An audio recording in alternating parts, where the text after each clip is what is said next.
Yes, we're live.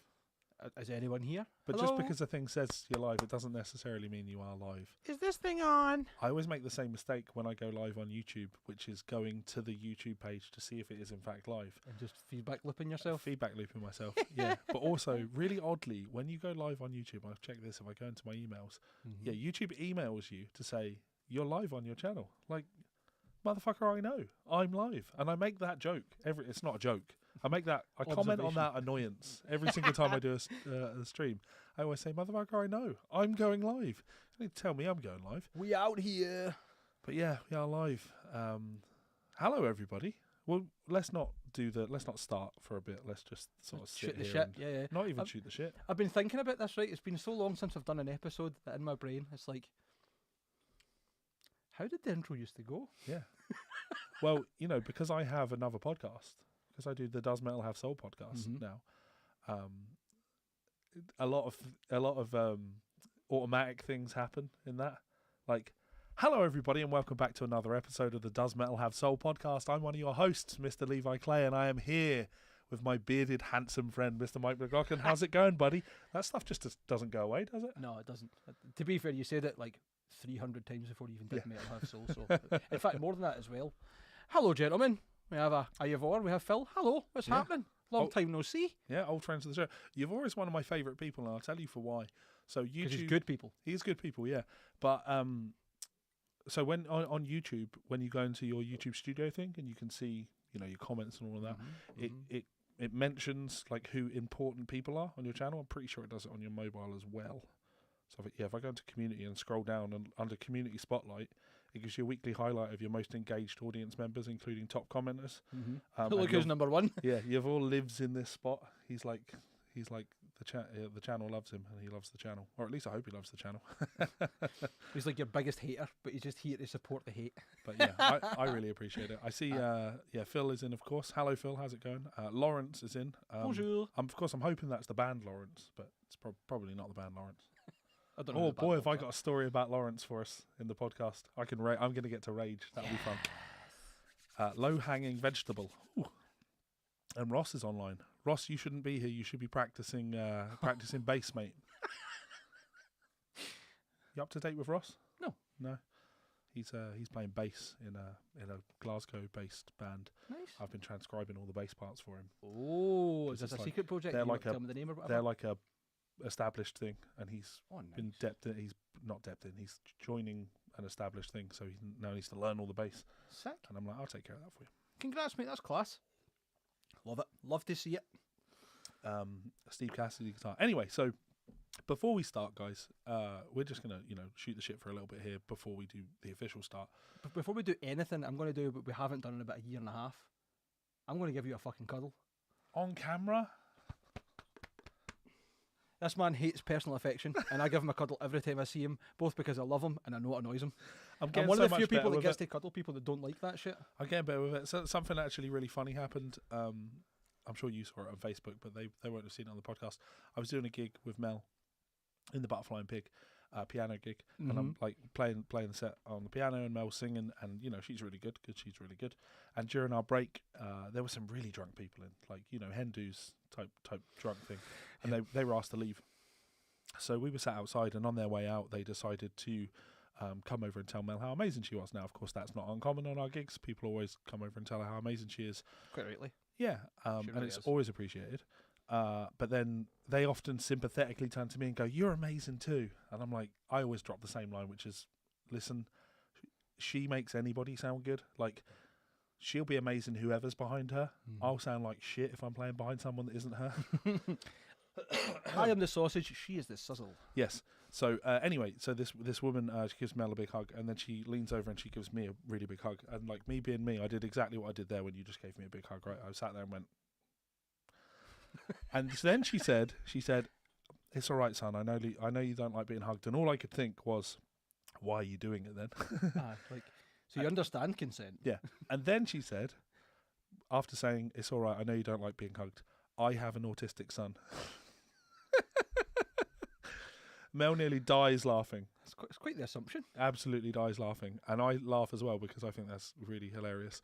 Because, she's so drunk, she's just saying the things she thinks, which is fine. Unfiltered. Yeah, and then she starts apologising. Oh my God, I'm so sorry. I don't know where that came out. It just, I don't mean. I hope I didn't offend you. That wasn't my intention. But then she just kept digging and went, it's just I can spot you a mile away. That's not an apology. That's a double down. Yeah, But to be fair, it's the Levi principle, isn't it? Don't back down, double down. Don't back down, double down. Yeah. Anyway, so to let everybody know why we are back, this is the Guitar Souls podcast returns, the live charity drinking session. We were going to be drinking the alcohol tonight, and there's a good reason. I've already started. I haven't drunk in about a year and a half. Yeah, same actually. There's a reason for that. So back in the day when we did this podcast, we had a lot of support from a lot of awesome people, both viewers like yourselves who are in the comment section now, but also people who would financially support the podcast. I see people like Chris Lock-in. Chris would donate a lot of money to the podcast, which was always appreciated. But we got gear given to us by a lot of people who wanted us to check their stuff out. Not even, we had official relationships with companies like Rev Amplification, who we'll be talking about today in Ormsby. But we got to know some great people who worked on some cool stuff and made some really cool things. And one of those companies, of course, was Dead World Audio. So this is a Duality DX from Dead World Audio. That could potentially be a retirement plan. Yeah. So I'm going to be we're going to be auctioning this and along with some other stuff, but we'll talk about that as we go. Anyway, Daniel Solheimer from Dead World Audio has fallen on hard times health-wise. He's in a bad place. He's currently unable to work. Is that right? Yeah, I don't want to give too much. He's quite a proud man. That's what I'm trying to avoid. To be diplomatic about it. He's not very well, and at the moment, essentially, all business regarding Dead World is on hold. And it's been that way for quite a long time now. Aye, it's results of long COVID. The specifics I don't really know, and I don't think really anyone except the family know, which is fair enough. Yeah. But they're looking at treatment options, how they can make Dan's life better, potentially get him in a better place. But he's very much struggling. And it's not just Dan that's affected. Obviously, there's Caitlin, who is his wife, his partner, his business partner almost as well. She did a lot of, I'd imagine if you open the back of that, it'll be her that signed it, because she did a lot of the work on the pedals and stuff too. Certainly all the soldering and manufacturing side. And they have two beautiful little girls as well. And we've been kind of brainstorming, not just us, a couple other different people as well, for nigh on 6 months, I think. Like, how do we get through to Dan, first of all, for it not to be taken in a bad way, but second of all, how do we support him and his family? Yeah. And as you'll see on screen now, that Levi's craftily moved forward with his beautifully made graphic, I suppose. Hey, I put a QR code in that. Effort went into that. No, I'm not being sarcastic in the slightest. I even used the Guitar Souls font. Oh, cheeky. I like it. He's a marketing genius, this man. But essentially, we were like, right, cool. I can't really get hold of Dan. He's not on social media very often. He doesn't use a computer very often, because I think it just isn't. He's not capable at the moment. So eventually I got a hold of Kate, his wife, and was just like, listen, I'm not going to beat around the bush. There's a lot of people that care about you guys and the girls, and we want to do something for you. What that is, I don't know, and I don't want to come across as cheeky or forceful, but there's been a good few conversations between a lot of good friends of Dan's and yourselves, and we can't really just stand by and see you guys not get the support you deserve. And granted, you've not asked for it, but that's not the point. Yeah, we care about you and we want to do something good. So eventually, kind of came to a point where we had a conversation with Kate, and she gave us an idea of what was going on, and basically said the next step really is a treatment plan, but we're going to have to find the money for it. I think they've got the money at the moment, but obviously it's going to be a big strain on their financial situation. Yeah, because they've lost their business. Yes. Amongst obviously having to make a lot of their life changes to go with it and accommodate that, they have a lot less coming in, potentially. I don't know their full financial scenario, but it's pretty evident. So the long and short of it is, by the looks of things, the treatment plan that they want to go forward with is going to cost between 15 and 20,000 euros, which is a small price to pay to have a good friend looked after and helped, and for a guy who supports his family, his 2 children, his wife, even giving him a bit more of a quality of life, because there wasn't a time that I hadn't reached out to Dan myself personally. You're much closer to Dan than I am. Not that I dislike Dan in any way, but you've had a really good relationship where you've tested a lot of his prototype products, and I bought a modded amp from him, which is my number one for touring and stuff. Yeah. Anytime I had any questions about the amp or whatever, he was always just more than willing to give me time and his knowledge. And it just I think you get a vibe for how people are. And he has a lot of knowledge as well. And the thing is, if you this particular pedal, the Duality, the DX, the Duality DX, yeah, sorry. If you go online and Google this now, you can't find these, right? But everybody will tell you that this is unbelievably good. Like, this is as good as it gets for pedals. There's a bit of a cult following to them at the moment. A real cult following. And because you can't get them, because you can't order one, they are going for silly money on the used market for good reason. Like I say, it's an incredible pedal. Yeah. And it's a 4-cable system, isn't it? It's got so it's basically a 3-channel overdrive. You've got a green, almost kind of tube screamer overdrive. Blue channel is a bit more modern, kind of voiced more like the precision drive, and then you can engage it into the red channel, which is basically both stacked. Yep. You have 2 separate volumes, 2 separate gains, overall tone, and then a volume a bass and a treble. Yeah. I actually run one of these that I got from Dan a few years ago. That's been a staple on not only my fly rig, but in front of my amp ever since I've had it. The gate on it is unbelievable. You can run it 4-cable, as Levi says, or you can run it standard. It's just so unbelievable. Dan is in a bad place, and we wanted to do something to try and help. So we have. So I waffled on for you to say that in one sentence. Yeah, we I'm very to the point, which you wouldn't know watching me do teaching stuff, but I can be to the point. So there is a link on screen. You can scan that. Yvonne has also posted a link in the comments. If you would like to donate, it'd be very much appreciated. But we can offer you stuff in return for doing so. So we came up with some ideas, and those ideas are pretty simple. We are here to rage. We're going to talk about some news stories. We've already seen one posted in the chat, We're going to have some good fun with all of this stuff. And of course, the more we drink, the more loose-lipped we'll get. The more unhinged I think we'll get. Yeah. So what I'm going to say immediately is the plan for auctioning these is we were just going to put these on some stuff on eBay. So we do have this, and we also have a pedal from Rev Amplification. They're just going to send a pedal to somebody. With this, what I'm essentially saying is, if you would like to bid on this in the auction, you're welcome to, make an offer on this. But if somebody says to me, I would like to take that, me and Mike will sign the bottom of it and send it over to you. I guess sign the sides of it and send it over to you. Yep. Or even open the back of it and sign it inside. Yeah. Whatever, however it works. But it's going to be a steep price.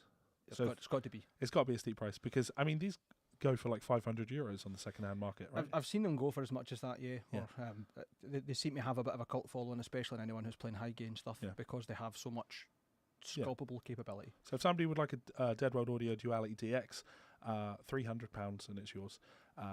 So the way to do that would be go to the link, donate £300, let us know that you've donated £300, and then this will be yours. Just for full transparency, and I was very conscious about this when we set up the crowdfund, Just Giving, whatever it's called. I have no control whatsoever of any of the finances. I don't have access to the bank account or anything that. The details that are in there are Kate is the only person that can take money out, and the bank details for the one account that it's allowed to withdraw it is Dan and Kate's. So I was very conscious of not. First of all, I didn't want anyone to think that there was any questionable ability, but second of all, for there to be any issues where maybe we raise all the money, I put it in my bank account and I try and send it to them in Germany, and it doesn't happen. Sure. So I was like, this is the easiest route for any of this to work. Yeah, so we won't be touching that money. Yes. And second point, and I don't imagine this applies to anyone in this chat, but if you buy this, please do not scalp it unless your plan is to put the money back in towards that. Yeah, I really do hate stuff like that. There's sometimes when I'm getting rid of gear, I do sell things off cheap because a lot of the time I get stuff given to me or I paid lower prices for things. Mm-hmm. So it feels wrong to sell things for market value or above market value. But then you find yourself in this weird position where the person you're giving it to is just actually looking for a deal so they can sell the thing on. And it's really bad with competitions. Like I gave away a piano, 88 key weighted piano. The piano one? Yeah, the piano. And all I could think during that was how many of the people that have signed up for this are doing so because they want the piano, and how many people are just seeing this as an opportunity to get a thing that they can sell. Mm-hmm. I wanted that piano, and there's no way to know, is there? But I wanted that to go to somebody that was going to enjoy it. It's a hard one. It really is. I come across similar, not the same, but very similar situations when I'm at like the day job, working for a non-profit these days, and a big part of that is getting people out on active travel and active sports, specifically cycling. We had an initiative where we had a lot of funding to get guys out on bikes, and basically just give them Look who it is. bikes in communities. Hi, Mel. Is that Melissa Kelly from the Does Metal Have Soul podcast? Oh my god! She's like a celebrity, except, you know, nobody knows who she is, so not like a celebrity at all. You're in good company then.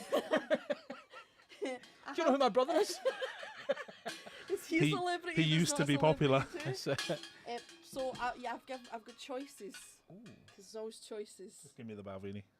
Yeah? Yeah. You'll be happy about Not that. even like Lagavulin, no. No, but Lagavulin will be too peaty It's at good this tea. this time of day.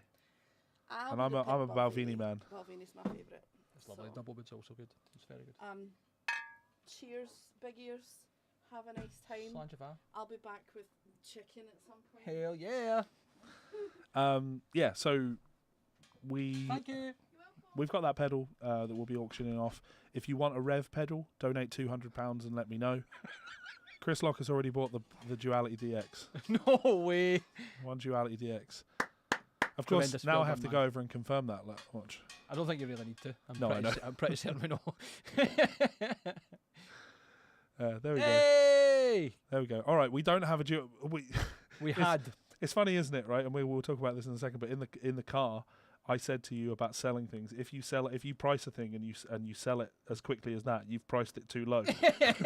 So I should have said 500, but Chris gets it for 300. Thank you so much, Chris. I think he deserves it. And I hope you get good use out of it, man. They are ridiculously good pedals. Yeah. Ridiculously good pedals. Anybody that wants to donate 200, yeah, let me know if you donate 200, and we will hook you up with a pedal from the guys over at Rev, because they're good people. Yes. I've also got a couple of bits and bobs that I'd like to give away for people that have donated from tonight. I'll just go through it at random. once Exactly, we've had yeah. a look through. I've got like a test press of the last Party Cannon album. Yep. It's my own personal copy, but I have no reason to keep it if it means someone else gets an Yep. incentive to Yep. do something for Dan. Yep. I'd even said to Levi, if we hit 10 grand tonight, which I don't think will happen, but who knows, I might even let him shave my head. We haven't prepped for that, so please don't do it. Yeah. Yeah, Chris immediately like, oh, I've donated 10 grand. There you go. Get some. Fuck you, Get to Mike. I would deserve it, to be fair. So, But there's still more things to come. Like tonight's just hopefully a start for us to keep driving this. yeah, we've got a collection of things that we're going to be able to give away to anybody that's on that Just Giving page. Anybody that donates there, like Fundamental Changes, are happy to send over copies of my books to people that buy things. So, yeah, please do consider donating. It is for a very good cause. Anyway, should we start the show proper? Let's do it, brother. Oh, no, before we start the show proper, guys, for those of you that are watching, please go and share this somewhere.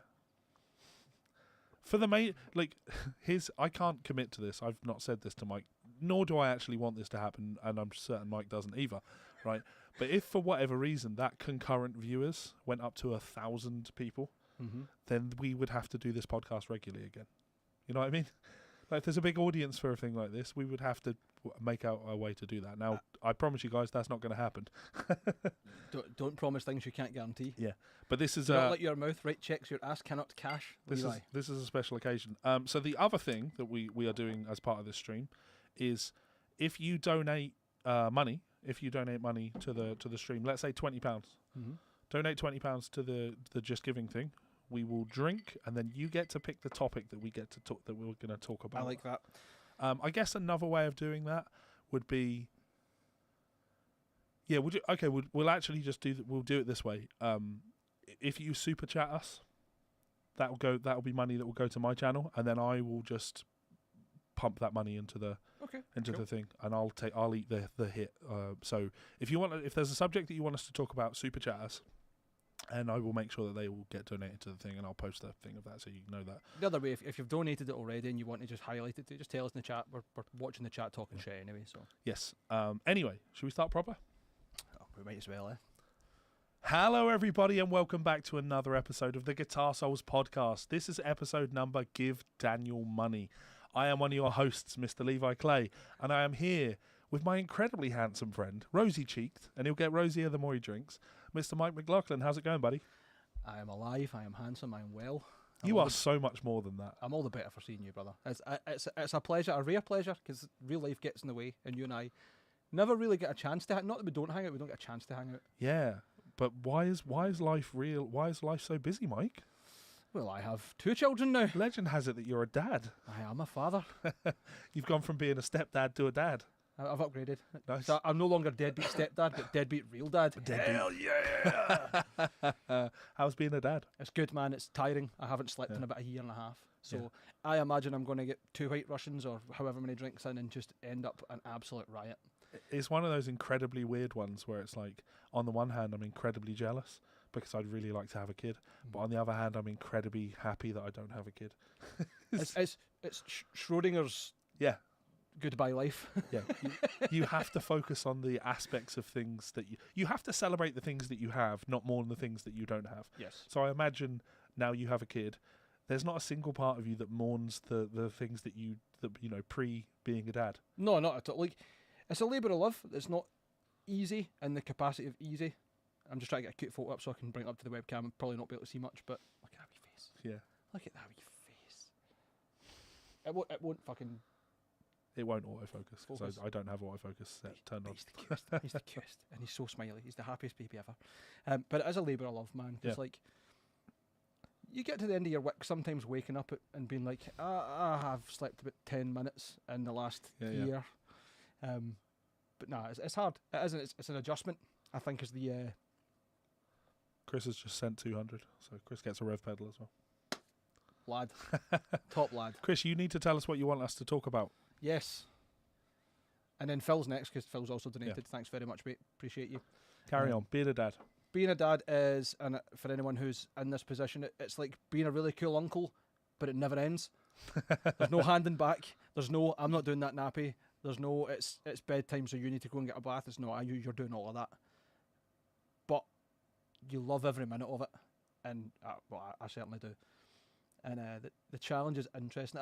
As I'm getting older, I'm trying to be more wise and philosophical. And I'm often reminding myself that things that are difficult and cause you strife are usually things worth doing. Yeah.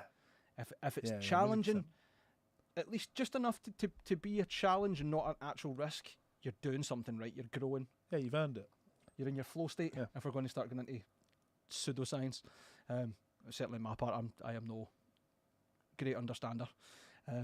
But I love it. I love it to bits. He is the best. Finley's a great big brother to him. Nancy's an incredible mum. I'd like to think I'm a good dad. We've got a great support network around about us. It's been a very quick 8 months, but I think that's because, as I say, I've slept about 15 minutes. Yeah, good. Going to work in the morning, sometimes like fucking Robin Williams and Jumanji. What year is it? Absolutely fucked. And to be also, I was talking about the support network around about me. The guys I work with are good as well, man. They look after me. So days where I look like I'm absolutely gubbed, they're like, cool, just you chill for a wee bit. Yeah. There's a Red Bull. I've stopped drinking Monsters and shit. I genuinely, I went from 2 a day and a lot of coffees to just a couple of coffees and no energy drinks, pretty much. Good. I try to make life changes, mate. I'm getting too old for it. What about yourself? What's happening? The opposite of you. Not being a dad. Oh, that's fair. Yep. You know, living life like I'm not a dad. It's been a long time since we've done one of these. What has changed? Nothing. I still have a Patreon page. I still write books. I still try and run a YouTube channel. I am launching guidedpracticeroutines.com. I like to try and travel as much as I can and enjoy life as much as I can whilst being childless. It's quite easy to enjoy yourself when you're not childless. I do have a dog, which is like having a child because there is. It's like a lesser version. I can leave the dog alone in the house, but for a short period of time. You just can't leave a baby alone in the house. So. Yeah, Kenny's just at home right now. He's doing the dishes. Exactly. Yeah, it's been a good year. You know, Chris Locke, who has kindly donated $500 or 500 euros to the cause today. I got to hang out with Chris. Chris came over to Scotland. I had hoped to join you guys, and it just didn't work out. We had a lot of fun. We went into the VR place in town. VR sounds for the racing? Yeah, we were just walking past, and I went, I've been meaning to go in there. Do you fancy it? And he went, go on. Let's give it a go. It was good fun. It's good, isn't it? It's really like, I think the image you paint in your head of a VR racing sim place is just a seat, a PC, a wheel, and like a VR headset. But you go there and it's a lot more immersive. Yeah. Like even the fact they've got like fans on the like on the rigs, so that when you're driving, you get force feedback as well as the seats moving and stuff. But then if you go over a certain speed, you feel the wind in your face. It's pretty lunacy. Yeah. Other than that, piano, which I can't hear because it's not it's not plugged in. I mean, it is plugged in. I would have to do this maybe. That's falling out of you, mate. Oh. There we go.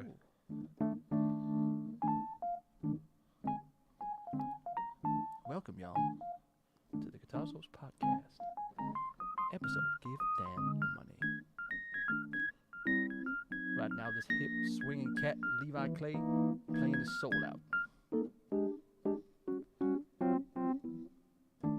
That's the extent of my ad lib. I don't know if I've got a Rhodes sound on. I want an actual piano sound. That sounded good? I certainly didn't.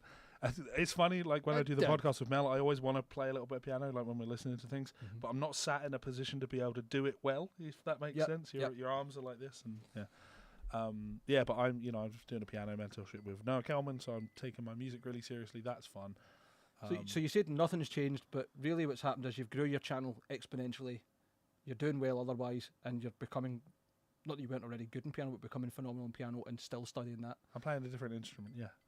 Still play guitar. Your drink is already gone. Yes. Top up, we need to... May I? Yeah. Oh, Buffy. Are you just going to throw that in with the milk? Aye. I'm going to be hungover anyway. What difference does it make? For full clarity, I've said to Levi, like, I'm very worried about tomorrow. I'm watching Kenny in the morning. Do you want ice with that? Delicious. I go then.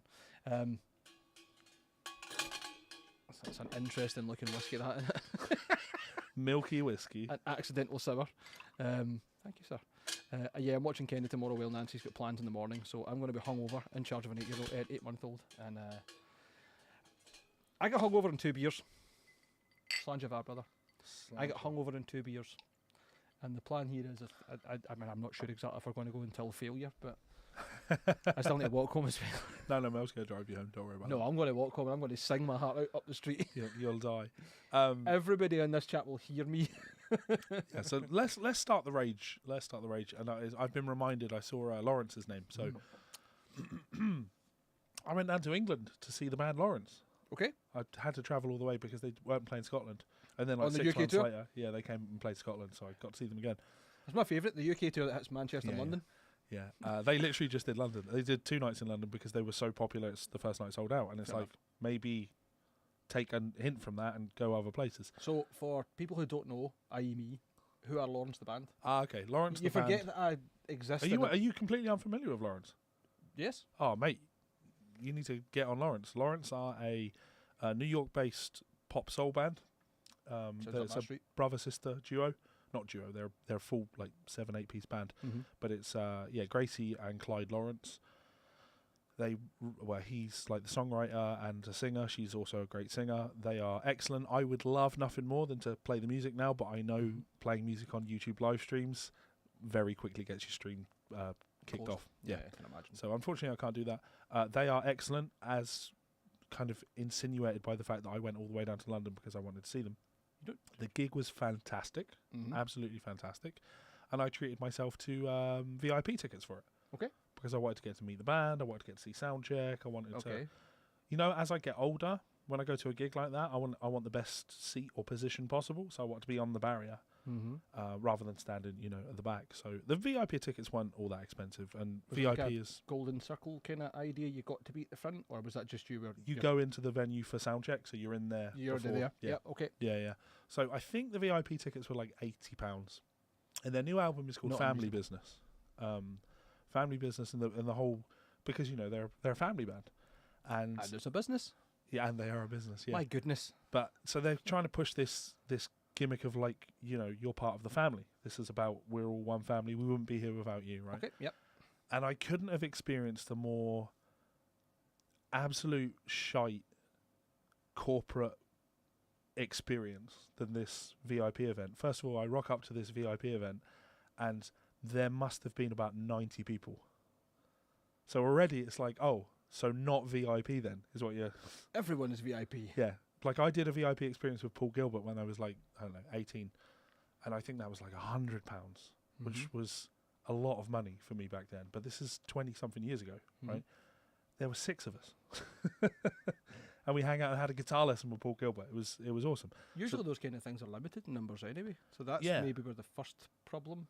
Yeah. So it was a Okay. lot of money to pay, and they did an acoustic set for us of some songs Okay. with us all standing around, Mm-hmm. and then they took questions, and we got a group photo with them. And I say they took questions; they took about 4 questions. Oh, nice. Yeah, and it's so sad because the gig itself was fucking phenomenal. They were so good. I love their music. I love everything about them. The gig was amazing, but I just left feeling so ripped off because to me, Mm-hmm. and I don't think this is a tall order, but to me, when you do a VIP thing, VIP means you're very important. You should feel like you have that connection with the band. Now, I didn't Right. get to speak to the band at all. Did you have questions that you never got a chance to? I would have had a million questions I could have asked them, right? But unfortunately, I wasn't picked to ask a question. To me, a VIP thing would be the next day after the gig. If you were walking down the street and the band were also walking down the street, they'd stop and be like, "Oh, hey, you were at the VIP last night." You know what I mean? Like, you're important to us. Yep. I felt the opposite of important. I felt part of a corporate machine, and it soured the whole experience for me, so much so that I wrote them an angry email afterwards. And rather than addressing any of my points, they just refunded us for the 2 VIP things. And it's like, oh, fuck's sake, Missed the guys. point entirely there. Eh? Yeah. Hell hath no fury like a Levi scorned, to be honest. Yeah. And Although that's a great topic we can go into instantly. what, VIP things? Or Levi scorned? How many VIP things just seem to be ridiculous at the moment? Like the Gene Simmons one. I'm going to ask you about that, but the Gene Simmons one, did you see what he was trying to do after like Was it 13 grand? 12 or 13 Mhm. grand for you to be his slave for Yeah. the day, Yeah, more yeah. or less? Yeah, he's roadie. I'm not going to pay you to do that. And then he cancelled the tours. I don't think he gave refunds yet, but I could be wrong on that. So that's a total alleged before we get sued. Though, as I've said before, you can rip knickers off a bare arse. You're not going to get in for me, sadly. But aye, and then- Oh, there's another thing I can rage about. oh, yes, it's starting early. Yeah, I've only had one sip of whiskey and already I'm getting raging. After White Russian and half a milky a whiskey. Wilk. Do you want a clean Milksy? glass? Do you want me to get Mel to I'll get Mel No, to it's, bring you a clean glass. leave it. It's fine. It's actually fine. It doesn't taste bad at all. Okay. It tastes totally fine. Well, Uh, I've got it done already Yeah. because I'm old and unseasoned. I'm just going to bring the help thing up. Go for it. So there's the donate. Um, Yeah, VIP things are definitely really wild and out of control. good choice of word. And I would say that, wow, I'm really already feeling that. I would say that I'm really against them, but evidently I'm not because I went to see Zack Wylde and VIP'd the shit out of that. You didn't go see Pantera. You went In to fact- see Zack Wylde. Get it? Yeah, yep. As we're off screen, it will just reappear. I would have rather, got to go see Black Label Society. Yep. But it was Zach Sabbath. That's all that was coming. I thought And it was Pantera. no, I had no interest in seeing Pantera because we talked about it on the podcast enough. That's not Pantera. But I had it in my head it was a Pantera gig that you went to. So Zach played this on the night. stage. Yes. Yeah, and then I got to take it home. That's Play the Wylde's B tone. string. Play the B string. Wow. It's fine fretted. Ooh. How bad is that? And the wild thing is he played Snowblind on that, and you need an open B string when you're playing the chorus, but he just, fucked it. Who How cares? hard was unless maybe he just kicked so much Seven Shades of shit at it that he No, I fucked just the think action. the nut is just cut really, really deep on the B string. Yeah, so that was a VIP experience. It was better than Lawrence, but there was still a lot of people there, and this experience, Can I put us back? yeah, this experience, it said it was limited to one, but there was 3 of us. I'm sure it said it was limited to one. I could be mistaken on that. I might be misspeaking. But for me, if you're doing a VIP thing, you should know how many people are going to be there. Can I give my low stakes conspiracy theory on the Zack Wylde one specifically? Yeah, go on. That wasn't a VIP experience. He was turning you into a customer for Wild Audio. Yeah. That's all Well, that was. He's done the opposite because, after playing that, I would not buy a Wild But Audio. you say that it's done the opposite, but you own one. Yes. He's not got a repeat customer, Yeah, but no. his conversion rate so far is 100%. That's bizarre, absolutely bizarre. Seems to be quite a lot of. There's been a few bands that have caught flack for. I can't remember enough, like specifically off the top of my head, but it seems to be all these bands who are like, yeah, VIP package, pay us money to be our roadie. Yeah. No. Yeah, and I don't take issue with No. the experiences that they're selling you. I just think you need to brand it something other than VIP, because VIP means very important person. And if I leave that thing and I don't feel like I was important, then you've named it wrong. You've marketed it wrong. Call us very rich fans. You're VRFs.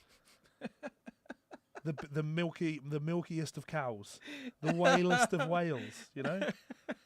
Very important pay pigs. Yeah, it's because it's just not. You have to feel important after a thing like that. I just think it's so important.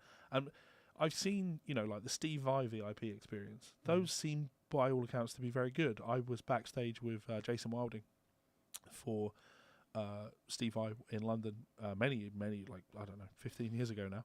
And we weren't part of the VIP thing, but we were in the auditorium while he was doing the VIP thing. And it was very personal. There were maybe 15 people there, and Steve was talking to all of them individually. And that feels like the bare minimum for a VIP thing, where you talk to the people. You would hope so. Yeah, everybody at the Zack Wylde VIP got a photo with the band, and the ones that bought the guitar got to hang out with Zack one-on-one and get photos with Zack one-on-one. How long did you get to spend with him? In that respect, very, very little. And in that respect, like, last time I met Zack Wylde, I was interviewing him for iGuitar magazine. There's some great photos from that. Yeah, so I got to hang out with him for, half an hour, and I was being paid to do so.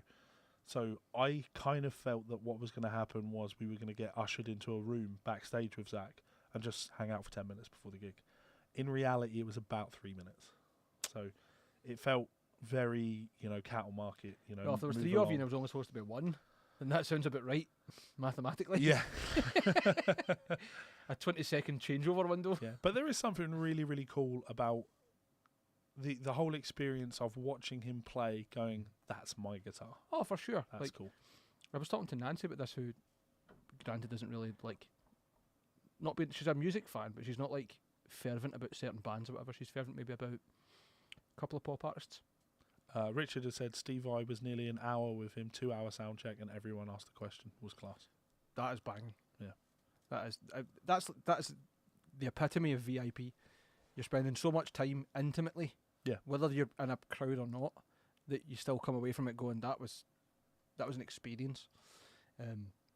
But even I was talking to Nancy about, and she's he's Zack Wylde's guitar.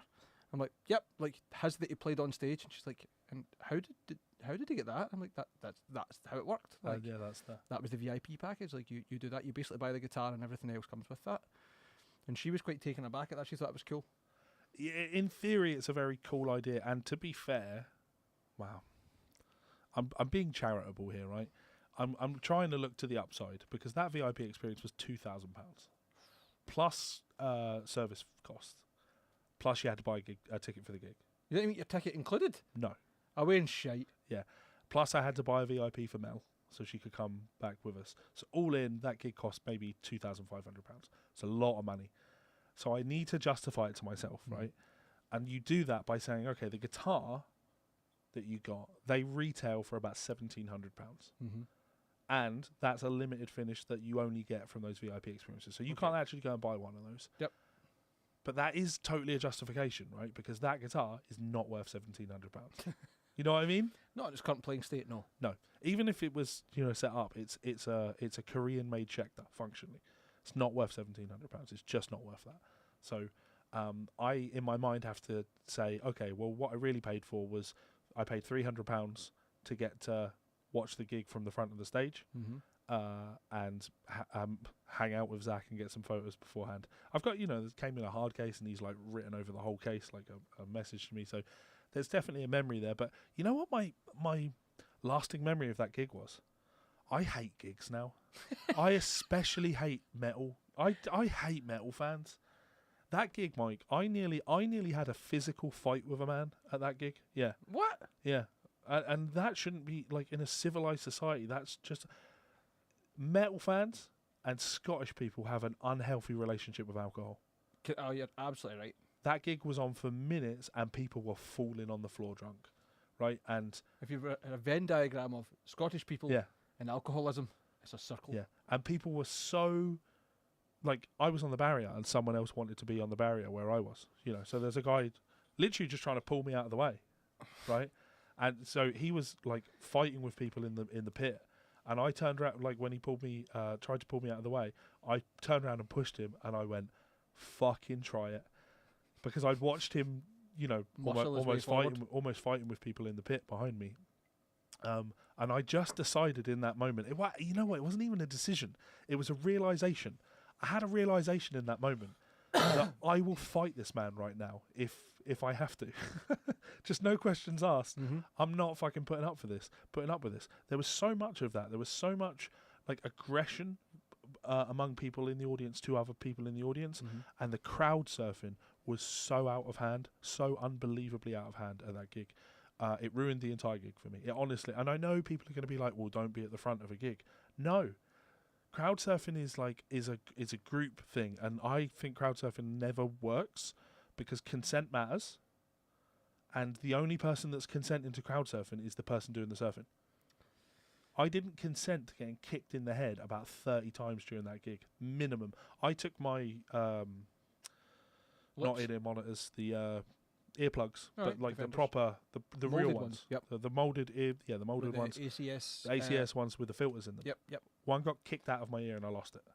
Oh man. You know, like it was that level of violent, right? And more, but yeah, not more importantly, worse than that, they had no system in place to de-incentivize people crowd surfing. So once a couple of people have done it, and there's no ramifications of it, suddenly everyone wants to do it. And then before I knew it, it was the same people that were coming over my head every time. And it was, honestly, Mike, it was half of the gig having to protect myself and protect Mel. And it just made me go, I don't want to come to gigs like this anymore. This isn't fun. It's a shit place to be, because I'm sure at any other show you probably would have been like, I'll just stand up the back, or I'll find somewhere a balcony or whatever and watch it from there.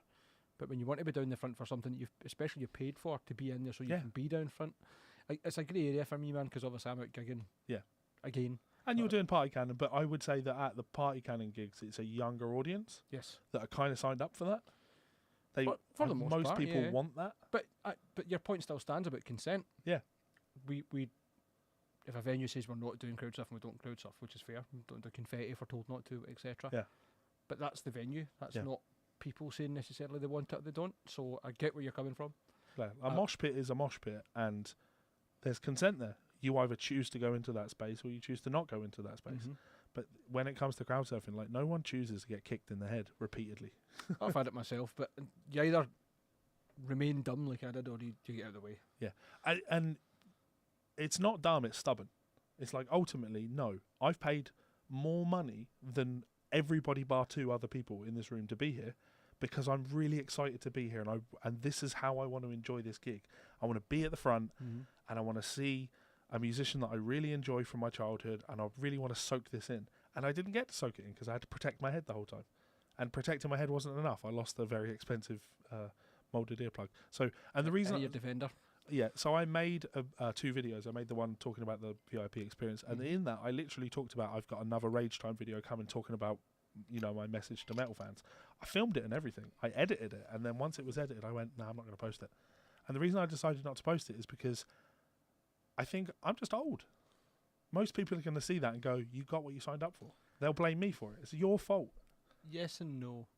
It's a grey area. Yeah. Like, it's more than likely, if you go to a gig where there's a distorted guitar and there's a standing crowd, you're probably going to have people crowd surfing or moshing.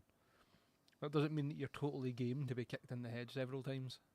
And it's trying to find the right balance of that.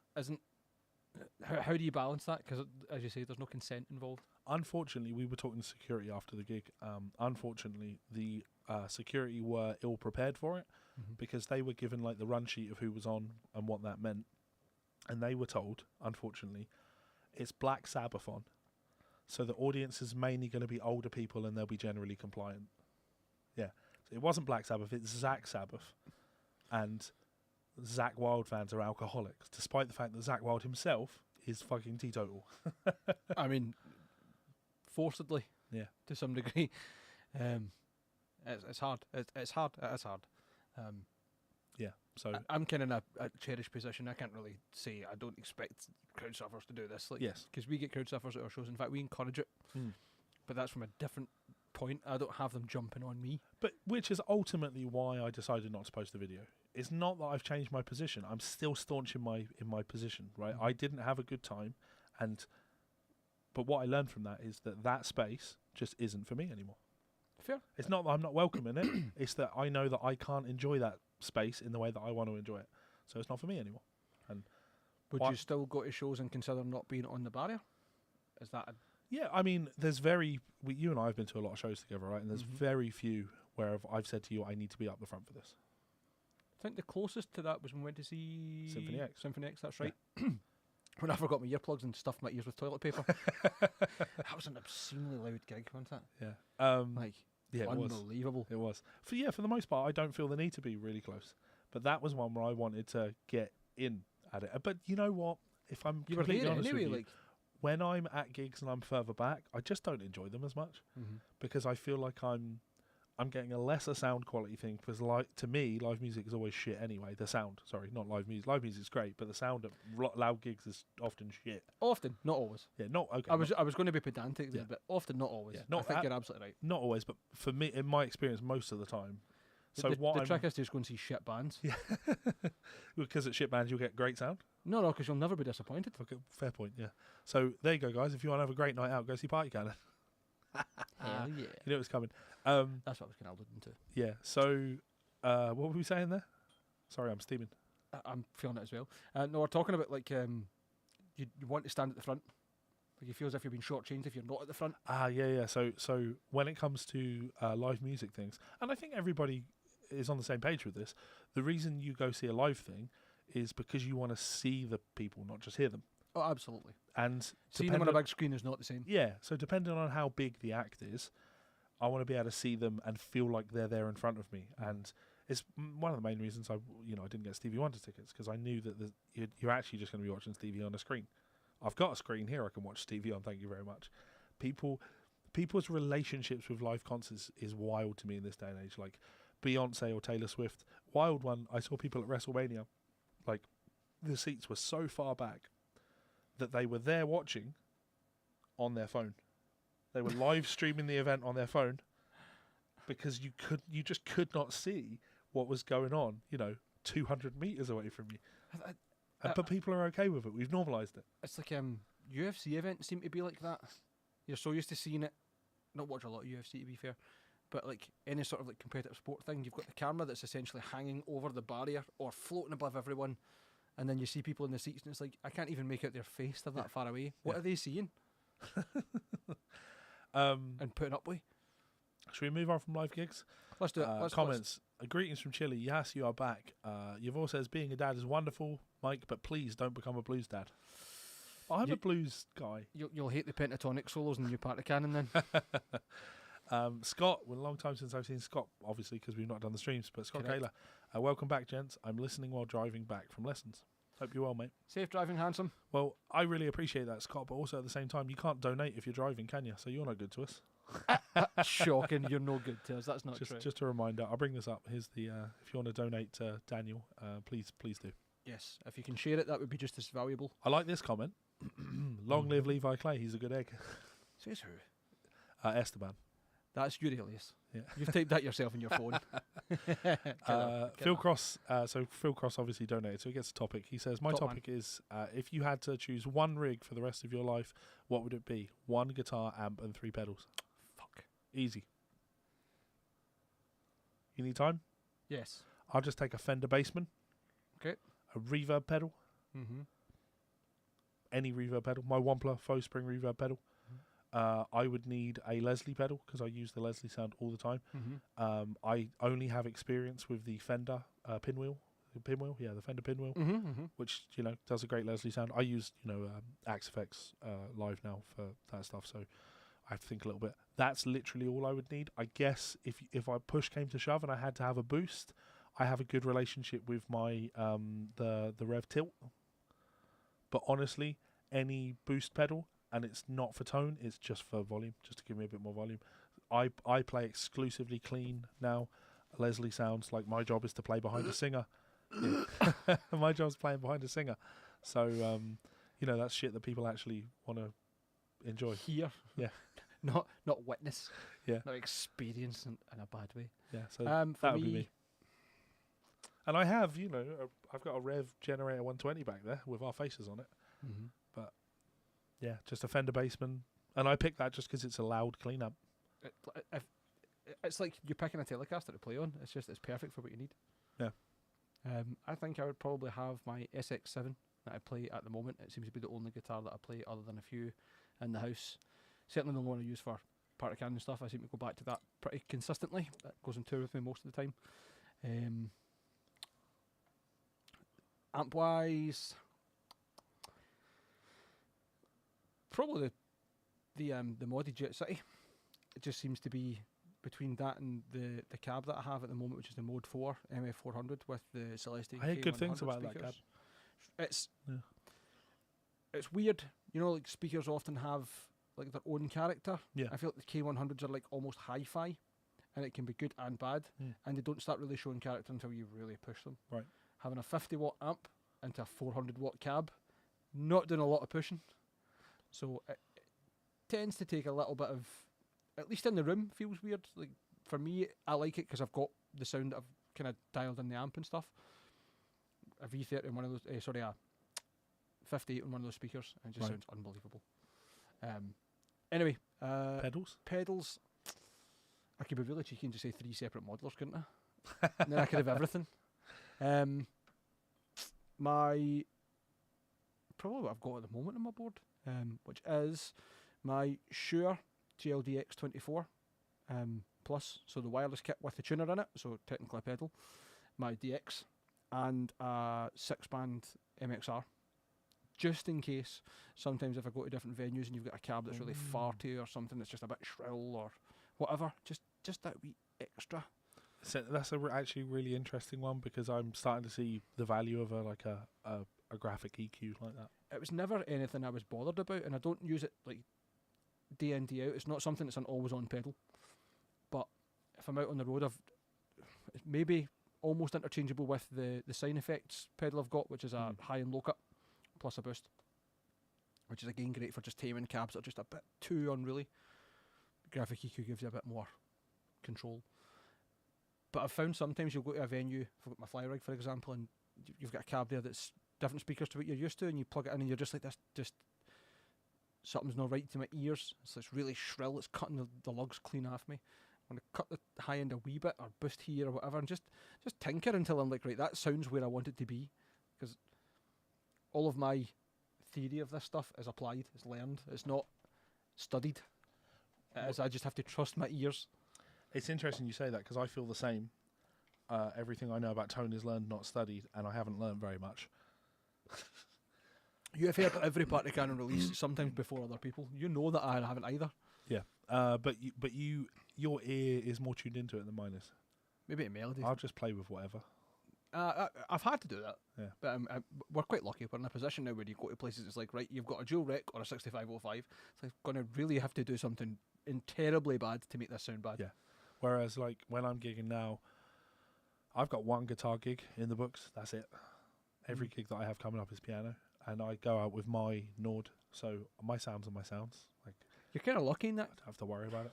Lucky. You're not lucky. Obviously, you've prepared that, but you're not going into something blind. Your problem is how well you're going to be able to hear yourself. There is that, absolutely. Which is often not at all, and that's a make or break, isn't it? Like, well, I'll tell you one that could have been a very much a break situation, is us playing at a festival on the second stage, which was Core Festival in Glasgow at the Hug and Pint. Not to shit on them, they did what they could. Backline wise, when I turned up, there was a solid state Fender 2x12, and Craig had a Marshall GCM 40 or a 40 watt combo anyway, and it was like, right, cool, that's fine. We thought there was going to be cabs, we brought heads, we're just going to have to improvise as we will. Go for it, why not? I wasn't asking, I was showing them. Good. You're drinking, just bitch. I'm going to hate tomorrow. Fuck it, I'll enjoy tonight. The motto of the alcoholic. I can't wait to wake the child up tomorrow. This morning when I got home, no doubt. So got to the venue. It's like, okay, it's not the backline we were hoping for. What do we do here? So okay, right. Luckily, I had brought my pedal board. I was like, right, I'm just going to run this through the effects loop of this Fender and hope for the best. The Rev G3, and somehow, by the grace of the gods, it sounded fucking amazing. I was like, what? How does this work? Like, not to shit and Fender stuff, it's not great for high gain, generally speaking. There are some high gain amps they do, but they're not voiced for it. Like the Red Knob Deluxes and stuff, they can get gainy, but it's unruly. You know what I mean? Anyway, through the effects loop of this, I think it was like a fucking, I don't even know, deluxe digital reverb thing, whatever it was, cheap fucking solid state combo, and it sounded amazing. I was like, how did this work? I'm grateful, but how did this work? And then Craig managed to get this Marshall dialed in reasonably. But it's like, aye, that versus turning up with your keyboard and going straight to front of house. Yeah. Although you might not hear yourself, at least you know you sound good out front. Yeah. Well, you hope you sound good out front. Because we've had, I could have played the video, but I deleted it, unfortunately. 100% reverb on all channels in the disc. Yeah, we scored a regular gig at the Corinthian in town. Yes. Is it a casino? It's not a casino. No, it's like it's a big. It's like a dance hall type thing. I mean, huge chandeliers, grand piano on the stage. It's not far from the drum gate, isn't it? Or the Merchant City. Yeah, exactly. I've never been in, but I know what it is. Yeah, very fancy venue, right? Really good paying gig as well, like significantly better than any of our other gigs. Beautiful venue, massive, terribly laid out, loads of like really, really, really good audio equipment as well. Really good sound system. Like I say, grand piano on the stage, horrendously out of tune, unusably out of tune. Exactly, unusably out of tune. Like huge mixing desk, right? We rocked up for these gigs, and because when we do the duo gigs now, it's we're trying to get as big a sound as possible, right? So it's me playing the piano, Mel's singing, but she's also playing guitar, and she's using her vocal harmony pedal. And I've just introduced the Beat Buddy pedal into the equation as well, which is a drum machine, pedal. Because we do a lot of like 90s, noughties R&B things. Like Gabrielle tunes, where having that electronic a beat behind us actually really vibes with the song a little bit. The point is, we can't do our own sound. It's not possible. I can't play the piano, have Mel play the guitar and sing, and then stand out the front and see that the levels are okay between us, right?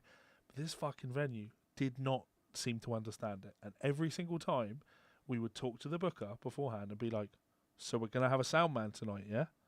And they're like, yeah, don't worry, it's definitely going to be a sound man. And every single time, no fucking sound man there. But we won't play until the sound man shows up. So honestly, this 3-hour gig, every time we did it, we were stood on the stage with our gear all set up, ready to go, waiting for at least an hour, sometimes an hour and a half, before somebody rocked up to do the sound. And on the last time, I nearly had a fight with the sound guy because, well... There's a common theme tonight, isn't there? Me wanting to fight with people. You and Square goes, aye. I just don't understand why venues don't listen. Why you have that much amazing gear. And like me and Mel, we're good at what we do. Mel is really good at engaging with the audience, and she'll keep them there, and they'll be drinking, and everybody will have a good time, and people will say, "We had a really good time there. We should go and do that again." But unfortunately, we have to sit on the stage like fucking lemons because they were. And the reason they can do it is because most people that play is just some fucking guy with an acoustic guitar playing Oasis songs.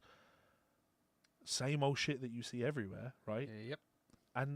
But we've been there, right, where that's happened, and the guy's come in after us, and he's super used to doing his own sound, goes to set up his own sound, immediate feedback loop in the entire venue, like ear-piercingly loud feedback loop, and you're just like, this is why you pay a professional to make sure this doesn't happen, because your audience, they'll remember that. They'll be like, oh yeah, we were having really expensive, nice cocktails in there. Remember that fucking piercing loud shriek where we thought we were all about to die? So we don't gig in there anymore, and we'd happily do the gig, but they don't speak to us anymore because we kicked up such a fuss, and I nearly had an actual punch up with the sound man when he eventually did show up. what happened there? Like, what led to the actual fight or the near miss? So he was over an hour and a half late. Yep. There was a new booker on the gig, and he had confirmed there was going to be a sound man. The booker wasn't answering our calls. And when the sound man did show up, and I say sound man, it's never actually a sound man that shows up. It's one of their techs that works for the company, and they do lots of. So we'd have a guy come in and he'd be like, "Well, I can get a sound out, but I'm not actually a sound man. I don't know how to like EQ things or anything like that.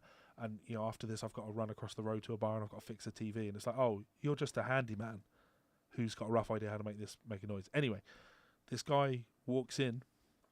Back of the venue, I see him walking. I'd never seen him before. I didn't know it was him. But he looked out of place. It's a very upmarket venue, and he looked like me, scruffy mosher, Italian stoner. Scruffy mosher. Yeah.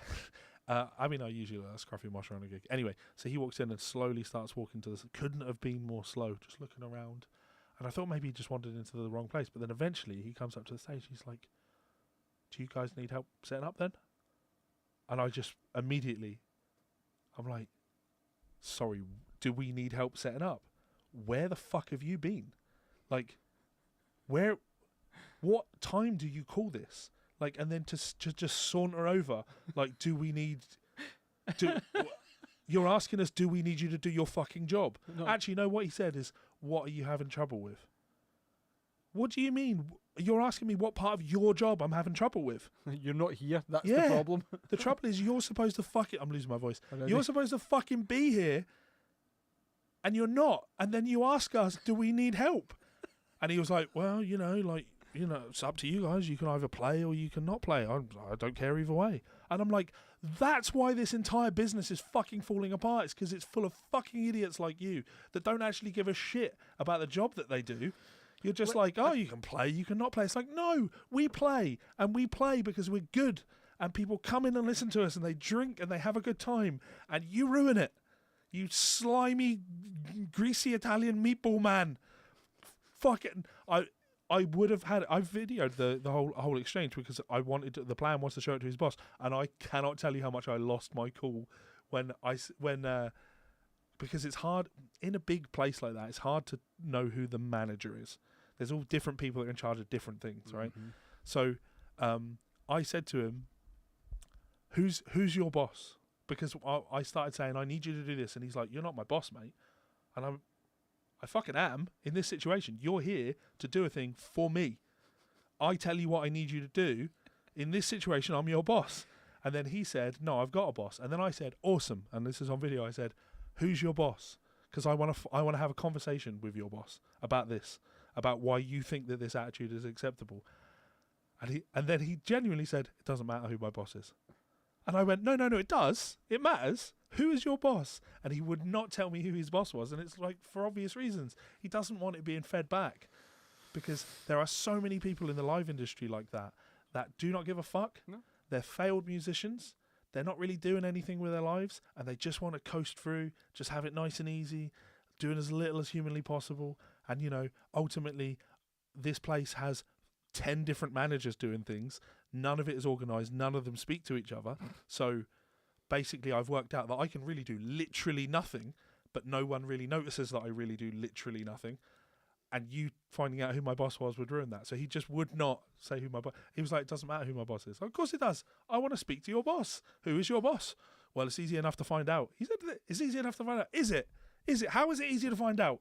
You know who your boss is. I'm asking you and you won't tell me. How easy is that? That's the opposite of easy. That sounds to me like... So angry. It's probably someone you don't want to know who it is because they're not there on official capacity. And there's a lot of places in Glasgow that are very fancy and upmarket and possibly not through legitimate means. Yeah. That's not any sort of conspiracy theory towards them or any sort of allegation. That is just, yes. But it's like what we do as musicians, what me and Mike do is different. Mike goes out and plays original music to fans. But what we do in the live scene, me and Mel, is we bring people into bars and we keep them there. And we make sure that they might not have come out to see us, but they stay because we're on. You have arguably the harder job. without much of a question. Yeah, We've already kind of converted ticket sales for people Yeah. to be there. You are, we've got to convince people to stay, you're like selling on the moment. and we're good at it. Well, Mel is really good at it. You're both really good at it. Don't be modest. She's really good at talking to an audience. You know, I'm good at having people cuddle me and call me autistic. Like, Nah, you can still be quite funny on stage, and you're a great performer. but Don't listen to him being modest. It doesn't happen often. point is, like we are good at it. But the whole thing is just falling apart, and it's not just bad management. It's the unfortunate side of the politics and the economy. The cost of running bars is going through the roof. Minimum wage is going up, which means tax implications, national insurance contribution, everything is going up. Business rates are going up, and bars and venues are being squeezed. And unfortunately, the sound man is the first person to go, which is why they don't have an on-site sound man, and then the musicians start to go. And we're sitting it, we're losing gigs. Well, gigs are just fading away. That's a shame, but I wouldn't take that gig if they. And like I say, it was a really well-paid gig, but it's a hard industry to even get into, never mind to keep things going.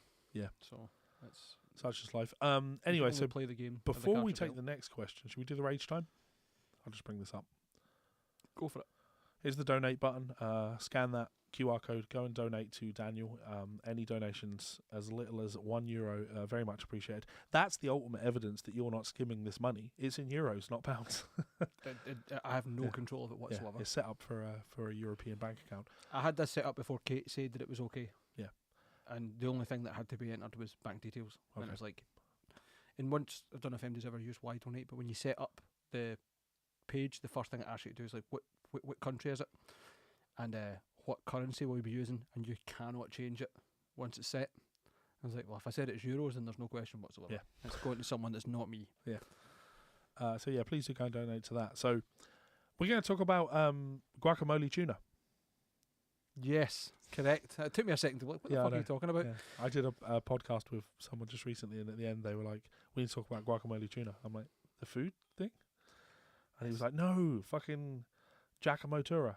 It's, you know what, man? It's such a fucking strange one to see because it's obvious. I know your Which is why I'm not going to say much. I want to hear your perspective. I'll give my perspective and then we'll talk about it. So my perspective is that I'd never heard of him. Sure. I've no doubt seen videos. I recognise some of the guitars and the kind of general style choices he's got with how he's been filmed. And then I saw it kind of kicking off, and I think it was... I'm not even sure who it was that posted about it to start with. But you had been referenced because you had basically been saying, I have been telling people this for fucking years and nothing has happened, and I stopped talking about it and doing rage times and things because I didn't want to be that person, nor was I being listened to. Well, now I'm suitably drunk. I can come out and be bitter about this. I mean, this is what this podcast episode is going to basically be. It's like if we can bait people in with the rage stuff, then we can do well. I enjoy seeing the drama, and I like to see what's going on. But I genuinely don't want to make it. There's reasons I don't make videos like that because I've said it a million times. I'm so much better as a educator and as a entertainer than to need to rely on drama. But I see Rick Beato does a video, or Charles Beatty does a video, or Adam Neely, and you read the comments and it's like, oh, Charles, thank you so much for bringing this up, and a huge thank you to Danny Sapko for doing the original video on it. And I'm like, hello. You've obviously done a lot of talking about it, but it was me. Danny in Danny's video, he said, I read a comment on my last video, and what does he bring up? It's my fucking comment. Yep, you've been mentioned twice in the videos I've watched. Yeah. So I've seen it unfold in terms of how much further up the YouTuber platform it's went, because it's went from a couple of different people.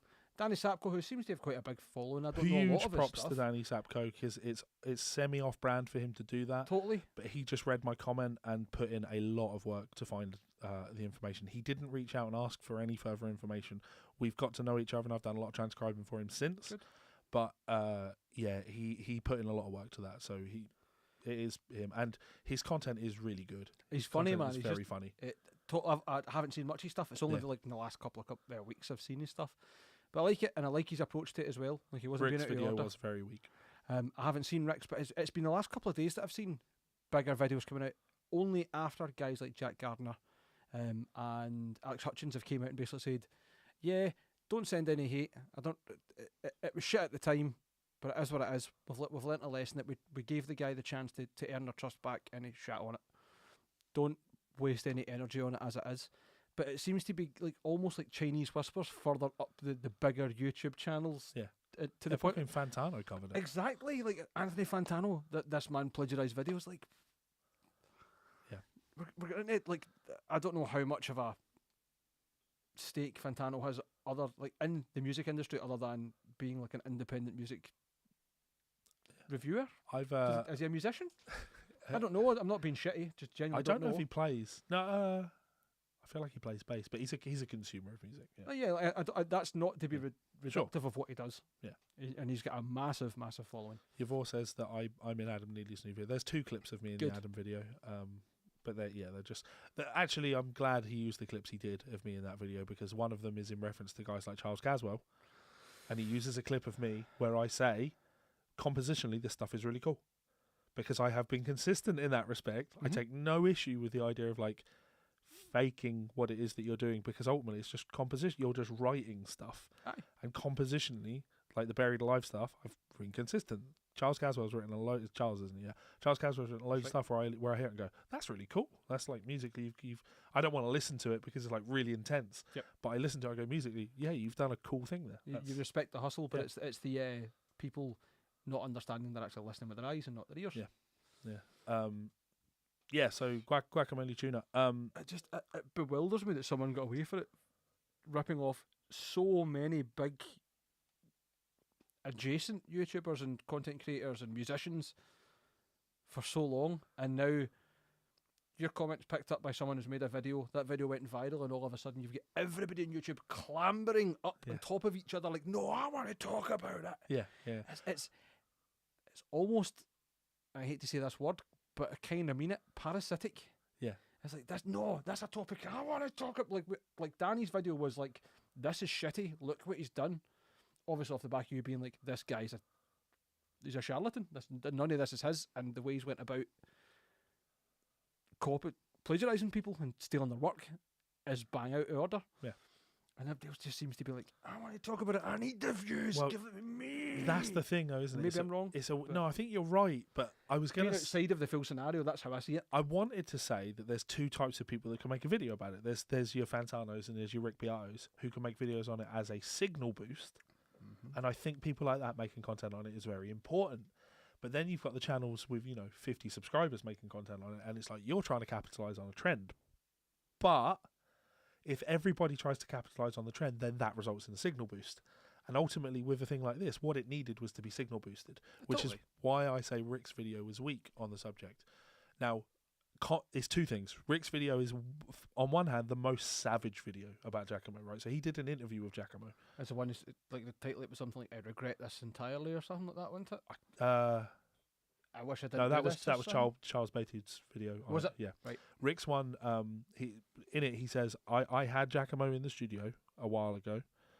We sat down and we filmed an interview.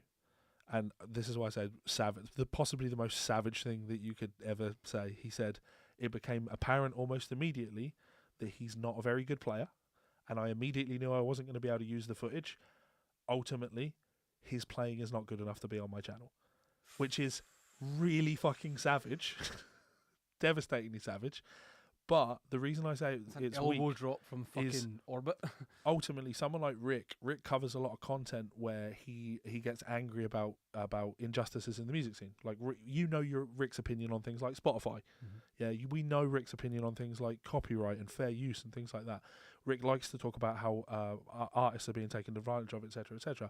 Well, this feels like a really good example of real people who you can see have been taken advantage of. People with 500 subscribers. Yeah.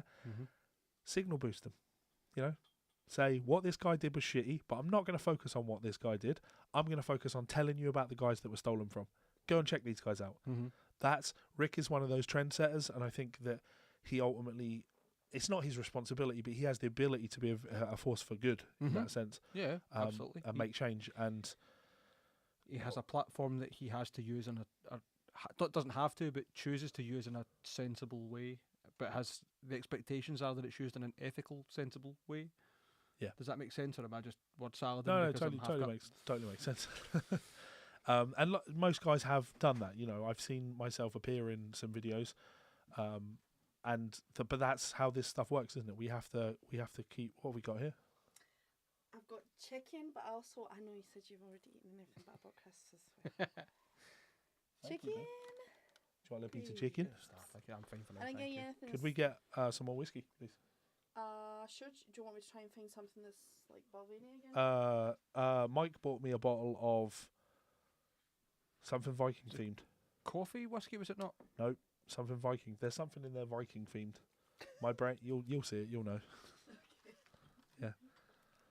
So yeah, I feel Rick could have done a Frank's little bit red better. hot sauce in here. I'm glad that he did something because it's obviously appreciated. But I don't want to shit on anyone that's signal boosted it per se, but I don't think everyone's intention was to signal boost. Is Yeah, maybe no, the yeah, of nicer course. way to put it. and that's I ultimately, you know, I said I don't make content like that anymore. And the reason I don't make content like that anymore is because I hate it when people say, "Oh, look, there's a drama topic. Of course, Levi Clay's talking about it." And like, but I don't do things like that for any reason than I think it's important.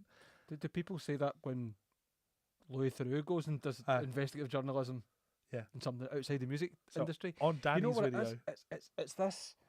Oh, you don't like absolutely everything. You're just a hater. No, I'm fine, thank you. You're just a hater. yeah, You're yeah. jealous. You're outside the circle, man. Like, shut the fuck up, please. The amount of people that have said that to me in the last couple of weeks, and it's like, just because you're irrelevant doesn't mean I am. Stop it. but it's like people say that to you and they don't know who they're talking to, which sounds really. It's not a pat myself on the back, but it's like, click my channel at least before you say something like that, right? I had a career long before Giacomo had a career, and I still have one. Yes, and What the your fuck career, am I jealous of? That boy would change places with me in a heartbeat. and for all the short-lived boost that he had, like, and all the dodgy shit he did that obviously had personal gain for him, like, your ethics are obviously entirely different to his, and that's what's got you to where you're at. Maybe not as quick as he's rose, but also very much as quickly as he's fucking fallen. Yeah. Like, I hate people. I don't hate people. That's not fair. That's the one. Do you need anything else to eat? Say hello. Hello. Get right on the mic. Hiya. How's it going? Spoiling us. I'm in charge of whiskey and chicken apparently. You should be in charge of sitting in your bum and making your village. Was it a village? Listen, the village is going very well. Sweet. Don't worry about it. What game is it you're playing? Planet Coaster. Planet Coaster. So I'm making a big Halloween theme park. Right. Please don't tell Nancy about this. Don't. No, like, see when she started playing, like, Animal Crossing. Animal Crossing, like, it still haunts my dreams to hear. It's so good though. No, it's not. Island Park. And Tom Nook is a slum landlord. He is a slum landlord. I'm not Yes. into it, man. Like, this is like cute cottagecore capitalism. Yeah, he's like, here's 300,000 bales. Pay it off when you can, but also No. life's gonna be difficult if you don't pay it off. You He's imagine a your gangster. character like limping across the island with a broken leg, Looking for fish, just like, I've just got to been play that kneecapped. bastard Tom Nook. No, Isabel. She Isabel. I love her so much. Don't even start me. Don't No, but she Isabel. She is a bill. It's clever there, isn't it? There's levels to this shit. It's very obvious to me that one of us has not been drinking whiskey. Yes. Oh, Yvonne would like you to do. Well, no, sorry. He actually wanted us to do it. He wanted to do the King Diamond Melissa scream when you came in, because we could scream Melissa. But I've lost my voice. So Mel, can you do a King Diamond scream for her? Just a high pitched scream. You know what King Diamond sounds like. Yeah, but I don't want to like how. Go hard in the paint. Okay.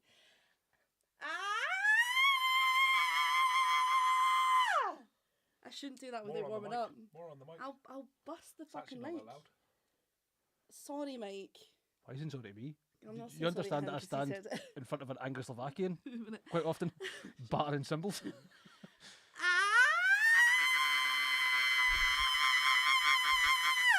That was actually me. She's just miming. I shouldn't do that without warming up. That's terrible. Don't do that without warming up. Oh my goodness. Also, go and listen to Mel's new singles. I'm in one of the videos. By the way, you don't need any more foods? No. Thank you so much. You're welcome. So yeah, Giacomo, guacamole tuna. there's a minor element of bitterness on my part because I would like more of. That's what I was saying, wasn't it? I commented on Danny's video, the second video, like, thank you so much. Every time, like, someone, I was like, thank you so much for making this. Like, it really does help the community. We really appreciate it. And then people comment and they're like, oh, here he is, Levi Clay, getting in on the drama again. It's like, what do you mean getting in on the drama? Like, I was in the video. I'm in it. I'm technically the source of this. Yeah, and I'm just saying, I'm the thank reason you. people are talking about this motherfucker. Yeah, and I had a back and forth with a guy this week where he was like, this is literally all you do, isn't it? All you do is drama. And I'm like, dude, I've got 1,500 videos on my YouTube channel. More than that. Let's just say, let's round it, 1,500 videos on my YouTube channel. Go through and count them and see what percentage of those is fucking drama. I'm an educator. People just... Humans are very reductive, aren't they? Yeah. They don't... And so when I did you see my video that I made though? Transcription of think Jack. so. Oh, we can watch that. We can watch that on the channel. Oh, please. You'll enjoy this. I made this so I didn't want to make a rage video. Oh, was this the one where it's him playing it like fucking Nam or something? And it's just... There we go. Glenn Fricker's made a video about it. I don't want to shit in Glenn. I don't. But I might have to at some point. Just... I like Glenn. He's No, I don't watch England. Glenn. I actually don't. And I think don't he's either. done incredibly well for having such a hard time.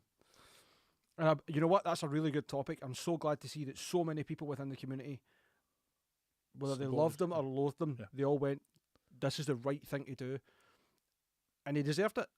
Because love or hate his content, and sometimes I really hate his content, he's still a human being with his own needs Yeah. and stuff that he needs. Like, and it was a genuine moment of, I need to do something here that I don't want to do, and this is how you can support me.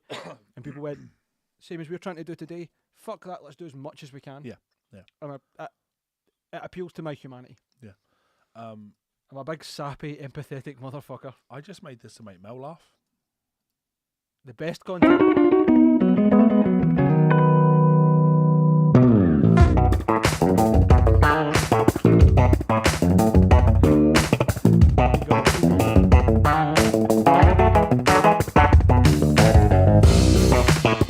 You know, I wanted to provide educational material. Yep. I put a little fart sound and I animated a poo that follows his head, and then I, put some text on screen. Then you did what he should have done, which is, this is not my music. Yeah, yeah. This is someone else's. Yeah. It's such an easy scenario that could have been avoided. Yeah. But You'll he notice was, in the background there's a laptop recording him live, even though this is mimed and badly. His hands miss notes all the time. he was so ignorant in the way he went about it, by the looks of things, like telling people, I'll change my ways, I'll do better, I promise. Yeah. I won't, I'll make sure and credit people, and then didn't. You know what bewildered me? And I'm sure it was on Danny's video, actually. The people that were defending him. It's obvious this is a cover. Yeah. To who? Yeah. To who? The evidence... The that person that wrote the music? Yeah. The evidence that it's obviously not obvious to people that these were covers is people are angry by it. You know what I mean? And people with like 10 million subscribers, Fantano, whatever, are making videos about it to say this man is plagiarising other people's music. Yeah. It can't be that obvious. But, that's all blown up for him. What I will say about it, though, is I don't want to keep, beating a dead horse on this one. Oh, of course not. He is going to try and come back, and we need to not allow that. Totally. He has deleted his YouTube channel, which you would think, oh, so he's not trying to come back. No, he's still got his Instagram. Mm-hmm. He's removed every negative comment on the Instagram, which will have taken a long time, and he's locked down who can comment on his stuff on Instagram. You only do that if your intention is to try and come back. He will firmly fight for his place back in the music community because it's obviously made him good money. And it's not just about the plagiarism, it's the taking guitars from brands and then selling them on, allegedly. Or getting deals with people and then not fulfilling his side, and like, you can borrow this, but we need to send it back and give us feedback, and then not putting things in content. Just... And other thing, like That's just bad business. That video I just showed you, right? Mark Lettieri tune. Maybe people don't think about this, right? But that was a sponsored post. That was made for D'Angelico Guitars to promote their baritone. So he would have been paid a good few $1,000 for that. Where's Mark's cut?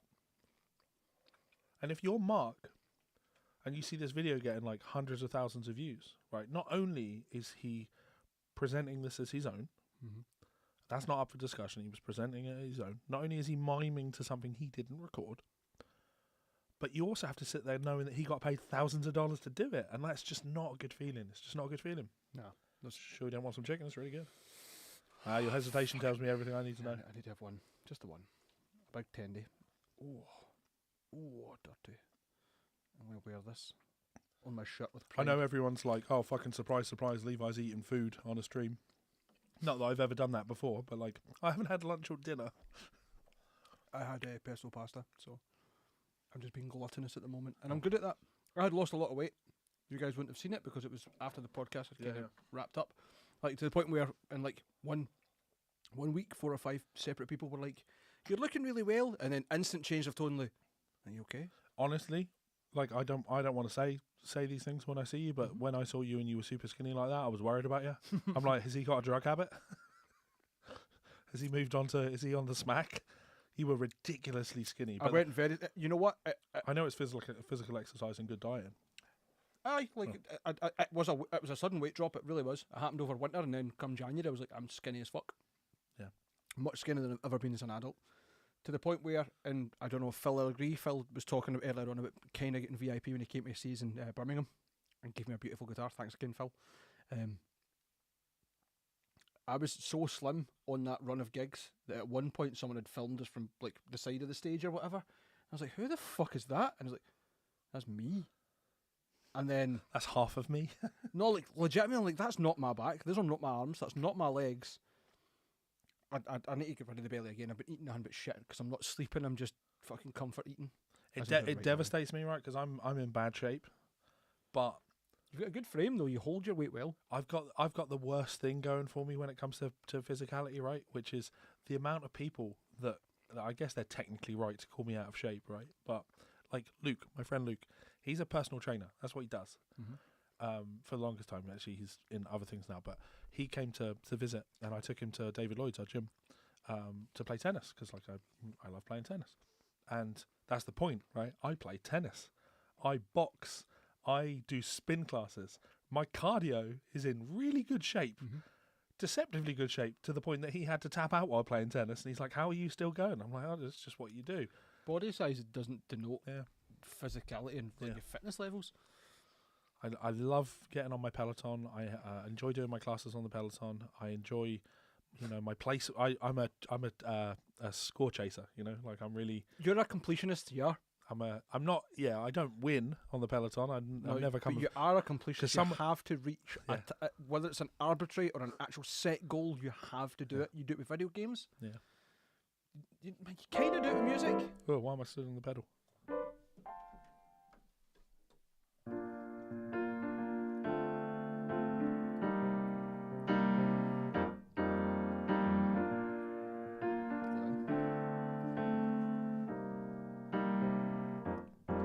That's why I'm easy. I'm easy like Sunday morning. I'm steaming on Sunday morning. Not yet. Yeah, a couple hours to go. Yeah, I don't. Are we just sitting and eating? Let's bring this up.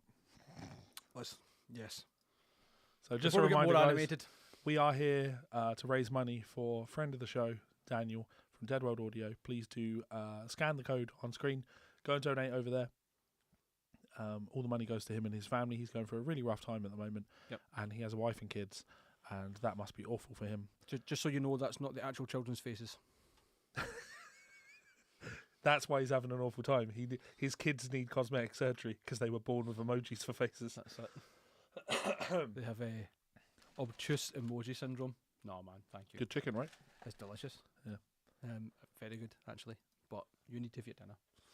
There's a lot of chicken there. Yeah, I'm just going through the comments because there's a couple when I was talking about when I lost my titties, my belly, and got them back very quickly.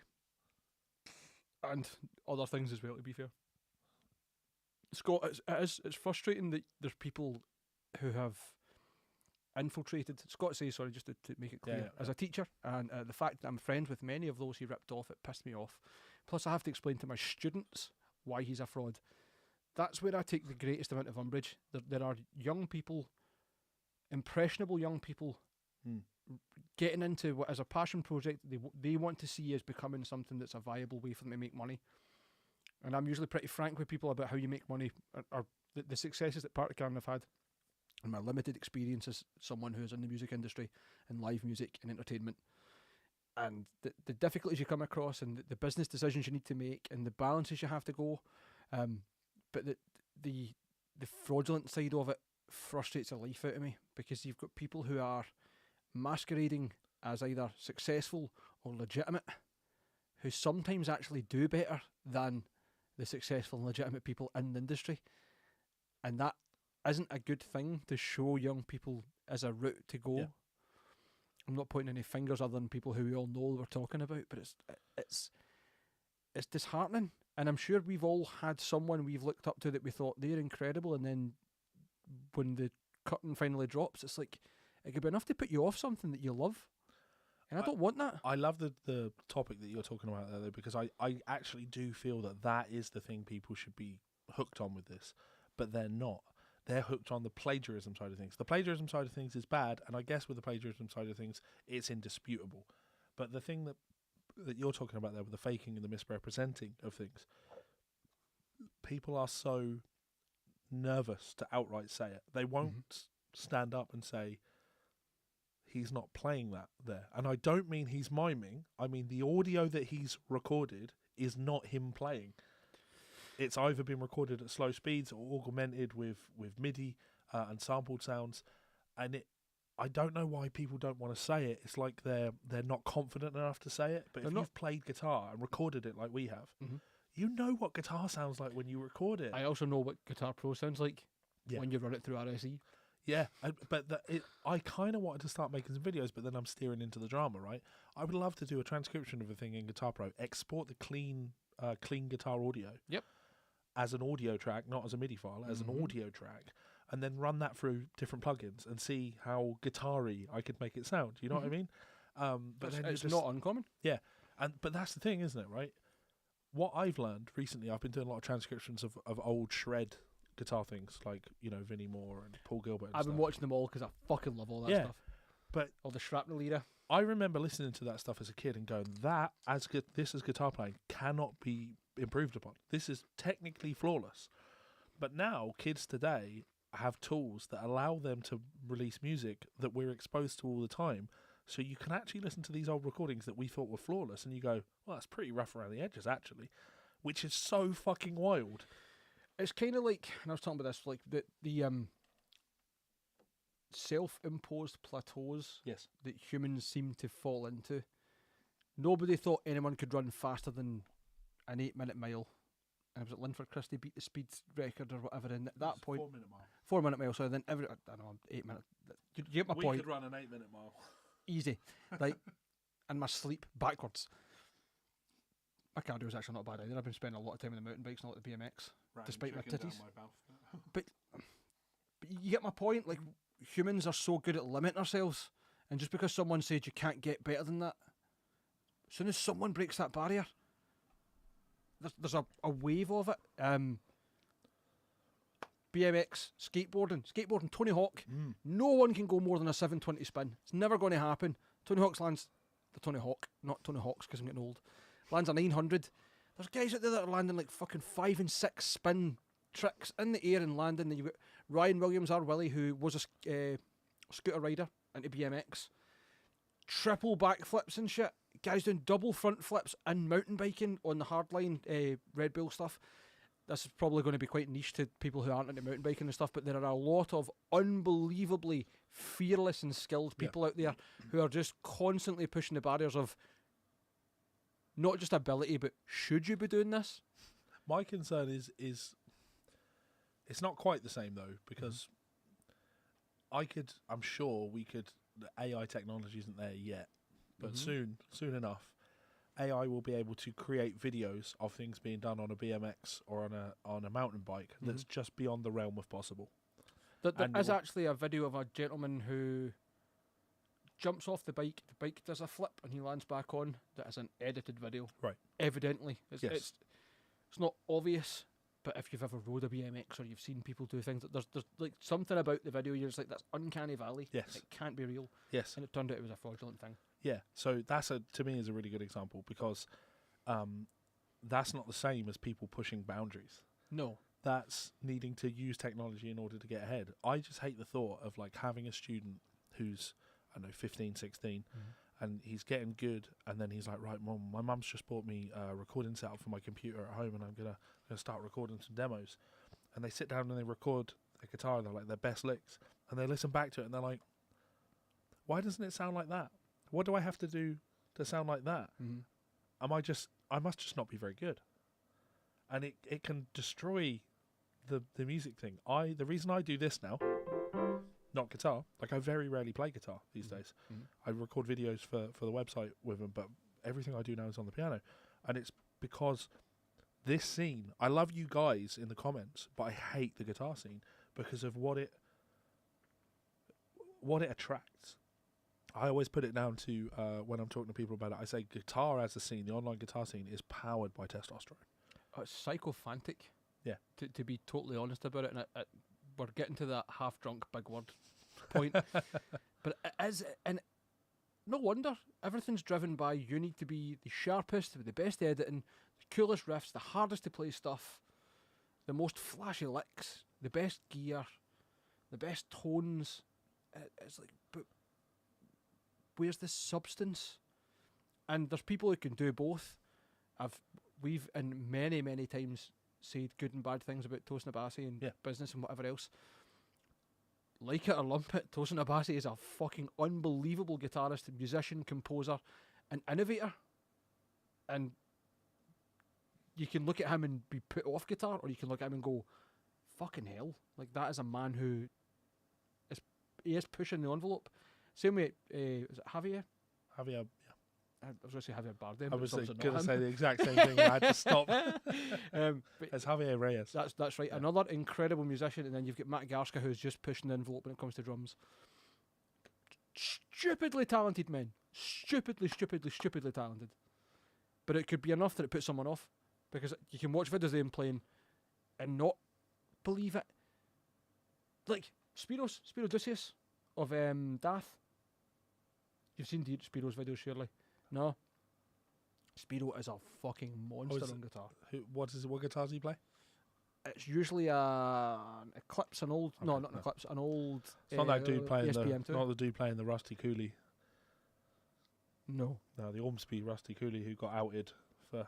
Oh, that's Roberto Barros. Yeah. It was you that sent me that video, and I'm like, no.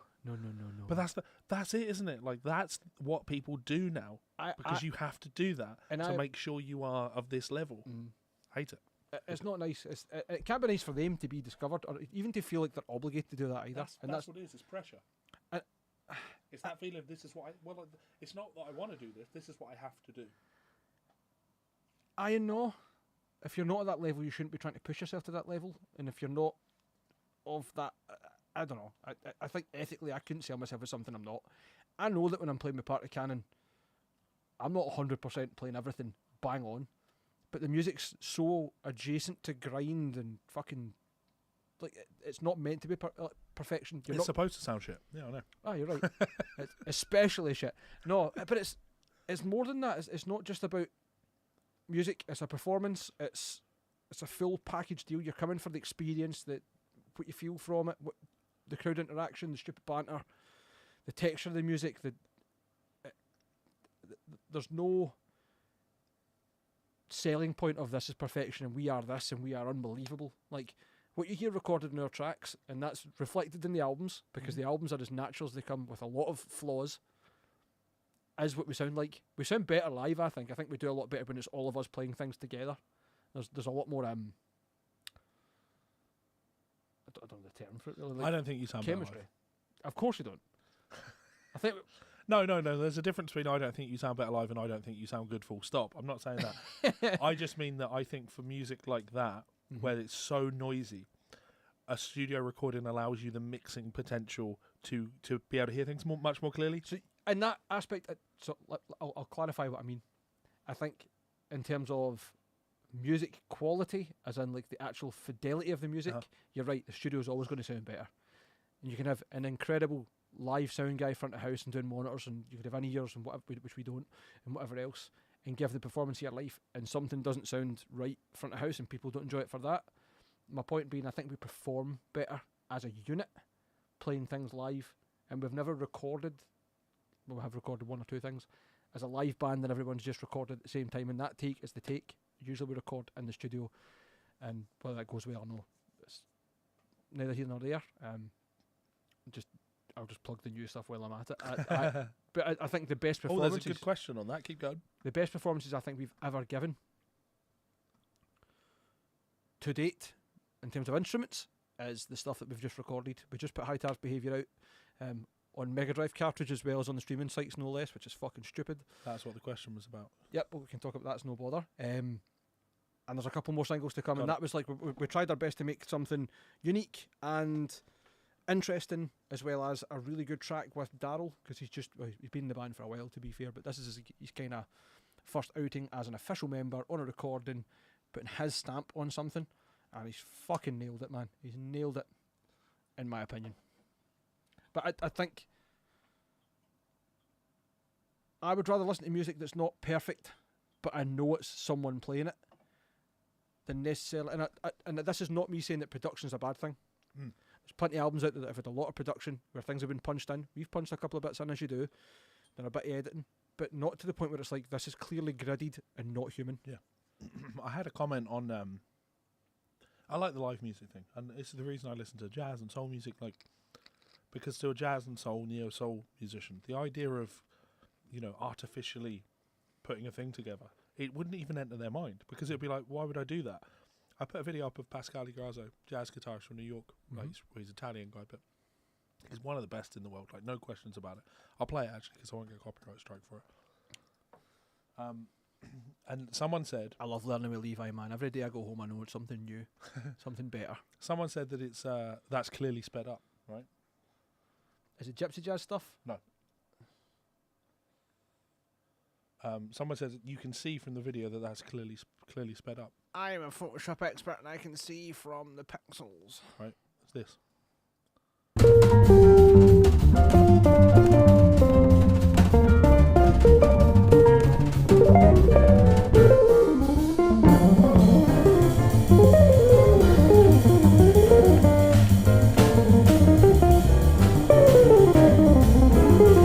Because apparently the pianist's head is moving unnaturally.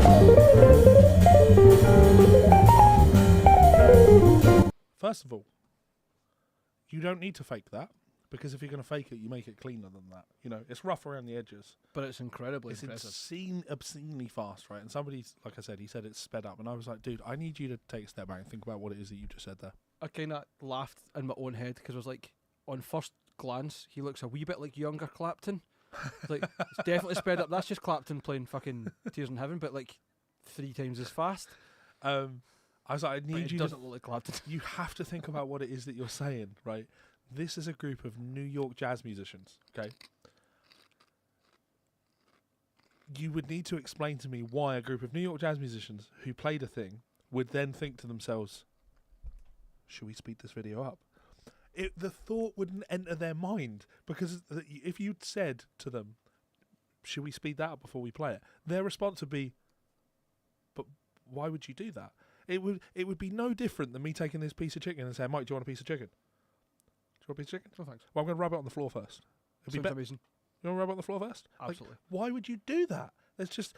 But there's no props in competition to be earned from that, is there? Yeah. No one's going to be impressed by me putting a video up of me not playing that. They are all about capturing things live in the moment and just and I love that. So unfortunately, the nature of the fake guitar discussion is people start looking for it in places where it isn't, and they can't see it where it is. Exactly. That really did my diddies in when it was like, when you were still talking about it and it was still such a hot topic, the amount of misdirection and incorrect finger pointing. Stephen Taranto, he can't play. No, he can, evidently. You watch his videos, you watch any of the ones where he's just practicing and you can literally hear the string noise in the pick.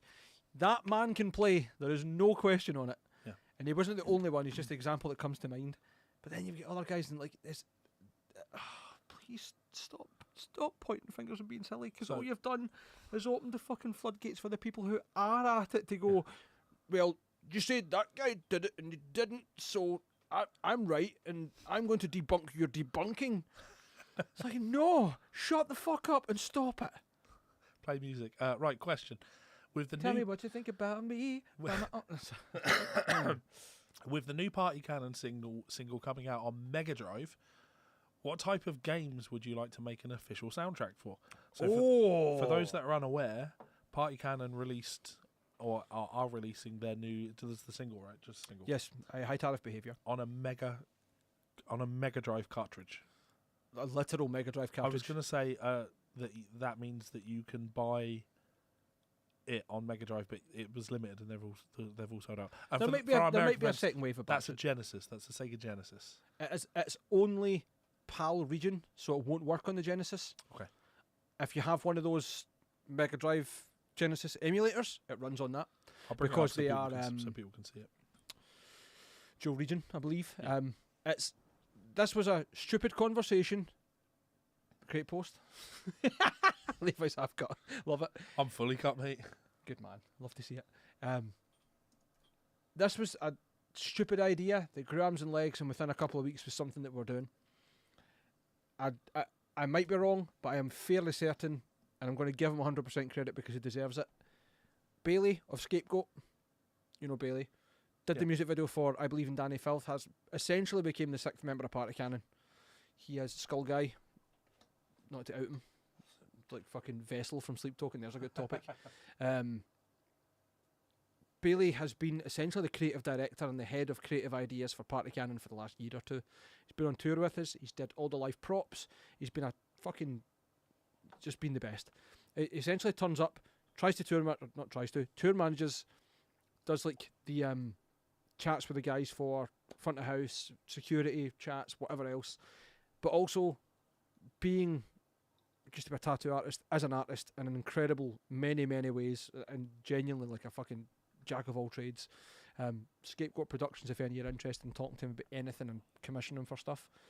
Bailey went, oh, it'd be really funny if we put it, or if you guys put your single out on an outdated platform, or I can't even remember how the conversation Release came your about. music in a way people would never be able to listen to it. Yes, basically, like, how funny is it that vinyl and tape are coming back, and imagine you put it out on DS, haha, because I think it actually came about because someone turned up to a gig with a Nintendo DS and took photos with us on it, Right. which is the meme, or was a meme a few years ago. Bailey's like, I imagine it was out in NES or Mega Drive, and then like 2 weeks later goes, right, okay, the new Party Cannon single is now programmed onto a Mega Drive cartridge, and it plays with artwork. Like, what do you mean? This is an entirely new sentence in the English language. And he's like, no, you plug it into the console and it plays your music. Like, what? So then, we were on tour for 5 days in England, March. Bailey brings these 2 prototypes that he's made, one that's like a standard cartridge and one that was a special edition, so it was a painted cartridge, so it was like kind of slime green and neon orange, or pink. And he's like, well, I brought these just in case. No doubt we'll find a Mega Drive in someone's house or in the back of a venue or whatever. Sure enough, playing in a venue, they have a Mega Drive emulator in the backstage, and it's like, right, cool, let's go and plug this in. And it fucking played the song. The beauty. It's just someone said Viva Danny Gatton, so I thought I'd pull out there. Is this not the guitar that you were going to trade, but never happened? No, I never trade this. What was I going to trade? With who? For what? What was the other butterscotch one that you bit? I bite this all the time. Was it that one? Before you put the plate in that on it, years ago you were talking to me, you were getting rid of that. I'm certain of it. I've got rid of a lot of Italians. I don't ever remember wanting to get rid of this. No, the sewer surprisingly went. Sewer went, yeah. A few years ago. So Bailey created this, and it plays. It's slightly compressed, but it's definitely passable. You would know it's a song. You can hear the instruments. There's enough clarity to it to know that's some really noisy, terrible death metal. Mental. Absolutely to answer mental. the question, though, yes. What game soundtracks would you like to write? It's hard to say. The music we write probably doesn't. Sorry to interrupt. Goodbye, Scott. Are you off, big man? If we can't bring this back, you know there's always the Does Metal Have Soul podcast that I post every week, or that Mel posts every week, actually. We love you, Scott. It's actually tightly edited as well. She edits the whole thing, rather than us, where it's just essentially a live thing posted. Very interesting. I like that. It's a good idea. cut you out when you say terrible things. Time consuming. Yeah, exactly. You see, it's not so much as it's edited, it's that you're edited. Right, official soundtrack. If it was me writing the music personally, I would like to write the music for a Max Payne game. If they brought another one back, just because I fucking love the games. I wouldn't do a good job of it, but I would love the challenge. Party Cannon, I think you would need to have an incredibly chaotic shoot 'em up, or something that's got, not Doom, because it's not the same vibe as Doom, but something that where there is push and pull. There's the tension and the release. So I think the tension would be when you're in the midst of fights or whatever, or in between the fights, then when the big fucking slam hits, that would be when some sort of crazy super mutant appears, and that's when you start getting really into it. But I like how serious he's thought this. I'm just going to look in the camera and go, Streets of Rage time. good games, very good games. I don't know. I don't think Party Cannon would work over Echo the Dolphin. Oh no, fuck it. Animal Crossing. Final answer. That's the thing. Fuck you, Tom Nook. It's not just about the music that you already make. It's not like where does Party Cannon fit in. It's like, or at least that's how I interpret the question. Mm-hmm. It's you can be a composer as well as using your established music, and I could write Streets of Rage music. Mm-hmm. I could go into that zone and write for that, and I'd like that. That'd be cool because I like those games. I would love to. Had I the time, the knowledge, and the technology, I'd love to write some OST or some music for a game or whatever. Yeah. You know who I think would really do well with that? Kieran. Who's just Where is he? just doing his own thing these days, man, just chilling. The occasional interesting thing with, like, he'll do vocals for a band or like a guest spot or whatever, but he's just chilling. He's an entity unto himself, that boy. Yeah. He has his own rhyme, reason, knowledge, understanding, motivation, drives. But he's happy, he's healthy. Kenny loves him. Kenny dotes on him. Fred asked who was the Instagram guitarist who stepped back a couple of years ago because it just got to be too much chasing daily posts. Yeah, Matthias Sasato. Who's another phenomenal player and should never have been in that position. And I don't mean that as in like he should be stepping up to the pressure. Yeah. I mean that man should never feel pressure. Yeah, it's like falling into the trap of this is what you have to do in order to be a... It's like you're a musician or a content creator and you can't do both, so you have to focus on being a content creator. And Matthias Sasato is a musician, not a content creator. He made great content, but he wants to be a musician. And if you want to be successful as a content creator, you have to focus on just being a content creator, not necessarily being a musician. I agree and I disagree, and I think the good example there is Martin Miller. Because the videos that they do, the compilations they do are music, but there's a lot of entertainment in that, and that is I know, yeah, content. I know what you're saying, so I'll move the goalpost a little bit then. Okay, go for it. Not like you. Yeah, I know. So I guess I don't think of YouTube as being quite the same. When I talk about content creators in this day and age, for the direction that the world is heading in, I'm talking like Instagram and vertical, YouTube Shorts. short form content, Fair. where everything is made for a 60-second attention span, which, you know, If makes you don't people have die. them the first 3 seconds, they are swiping. Yeah, and like the transcription I posted today, I posted Jack Gardner transcription today, and it's a minute long. Jack's a fucking monster, isn't he? So I could make that short form content, but I don't like the vertical. You know, when it's this, a portrait video. It's like you can't see the whole guitar neck, so you have to. It's the new shrapnel videos. Yeah. You can't see the tab. And the tab doesn't work, so it's like I'd rather just post it as though it were long form content, even though it's not. Like that's what I like. I like long form content. But modern day content creators, the guacamole tuners of the world, like they make music in 60-second chunks. Why would I make a track that's 5 minutes long? 4 minutes of that is never going to get heard. Bash my head against the wall. Bye, Fred. Thanks again for coming out. Appreciate yes, you. thank you for tuning in, bud. Not Just coming out, tuning in. before you go, Fred. Before you go, there's the link. So go and donate. I've got a little subject for us. Why Go don't we for do it. something positive? Positive? I'd love to do that. What you been listening to? What's going on in your musical life? What you loving and enjoying? Oh. I don't get a lot of time to listen to a lot of music these days, which is a shame. The last couple of things I listened to would have been... I listened to Surreption's last album, Jord, which is kind of tech death stuff. Very good. Great guitar work on it. Ian Way is a bit of a monster on guitar, actually. Might not be everyone's cuppa, but very good. Dark Matter Dimensions, which I think is a one-man band. If you imagine a much more melodic, but just as technical necrophagist. But one person. If I'm not mistaken, they had one album out. Dark Matter Dimensions. Was it self-titled? I don't remember. Mind-blowing. And then randomly, out of nowhere, like 8 years later, puts an album out this year. Or puts certainly a couple of tracks out. I've been listening to previous tour mates, Inoculation. They put out Actuality, which is their newest album. They've kind of been sitting on for 2 years, I think. Not sure how to release and whatever else. But killed it. Absolutely killed it. Unbelievable. Great fun music. You've been called out. I hope so. We're drinking too much juice. Drink too much juice.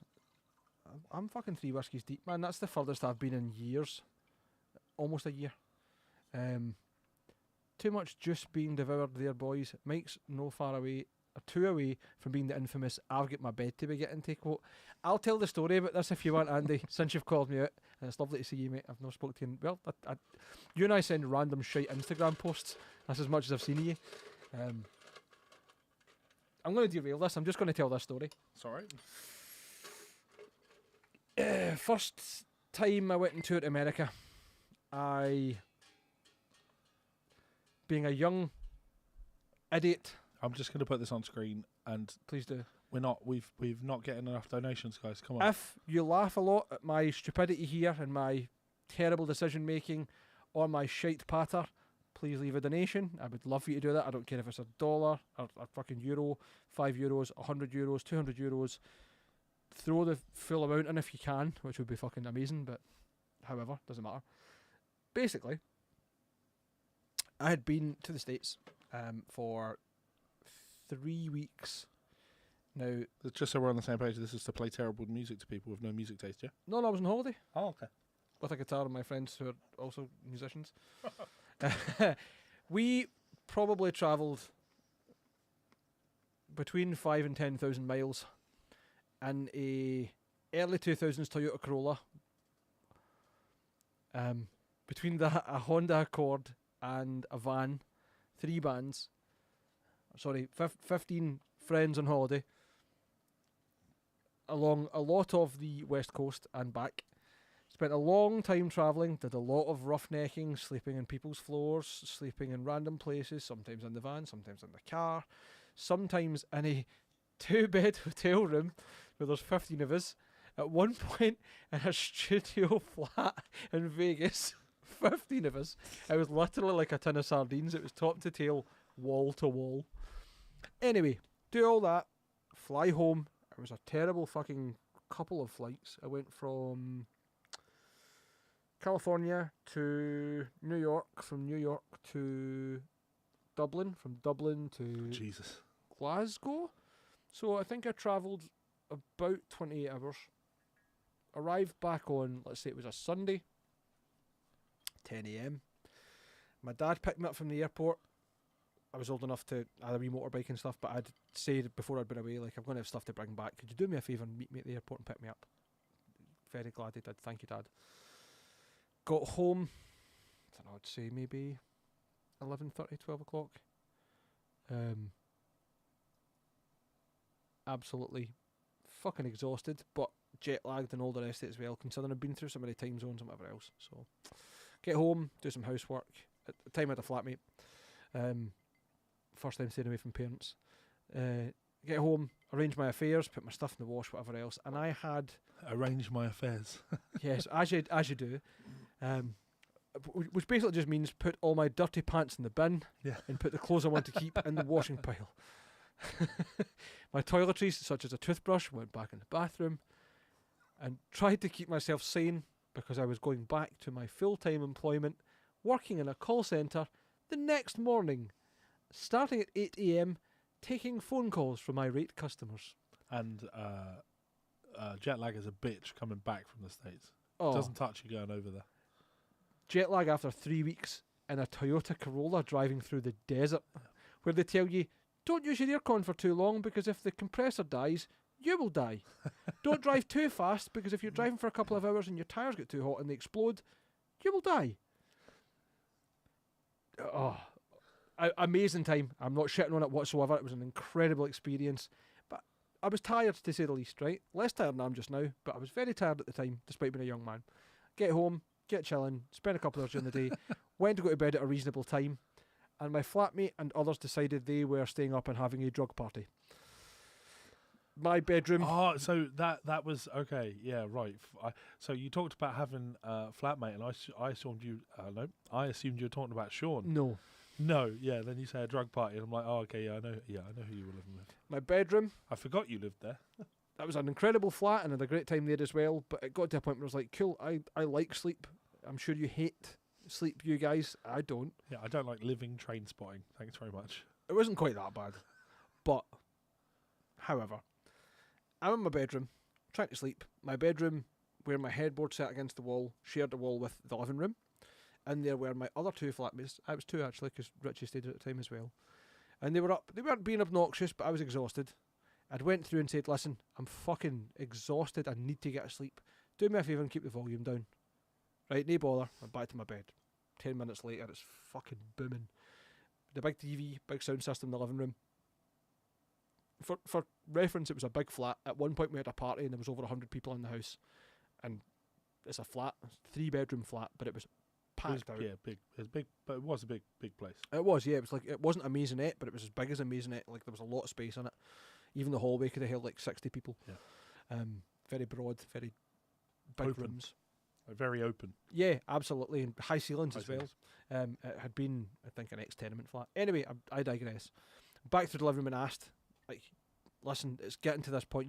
This is keeping me awake. Why are you blasting music, whatever else? Back to my bed, and then started like blasting fucking Snoop Dogg or something. I'm sure it was Snoop Dogg because that's relevant to the next part. I come through the living room, and I'm pretty sure I was basically. Was Andy there? No, I've told No, him and okay. the dude and a few other people the story, and they were fucking buckled at the time. And I went through essentially in my pants, angry as fuck, still delirious with sleep. Like, I've got my bed to be getting to. Fucking turn that down. And I think the only reply I got was, he doesn't even like, or he must know like Snoop Dogg. Ha ha ha. And I was like, right, I either leave this house or I'm going to jail because I'm going to murder someone right now. And I was just so. I'm non-confrontational, as you guys know. I'm pretty empathetic and rather soft. But at that point, I was like, I'm going A long time ago, though. But even then, I was pretty chill. But Like, how young were you then? oh, fuck, I would have been, what, 22? Huh. No, 25, 24. 24 would have been. So 11 years ago. Yeah. 2015, I went on holiday and had a great time on holiday doing tourist things. But I was the sheer rage in my body of it. I just need one fucking sleep, and you guys are at it, taking the piss out me. I'm going to have to murder someone. So I actually managed to leave, which was I had somewhere else to go and get a sleep. Thank the Lord.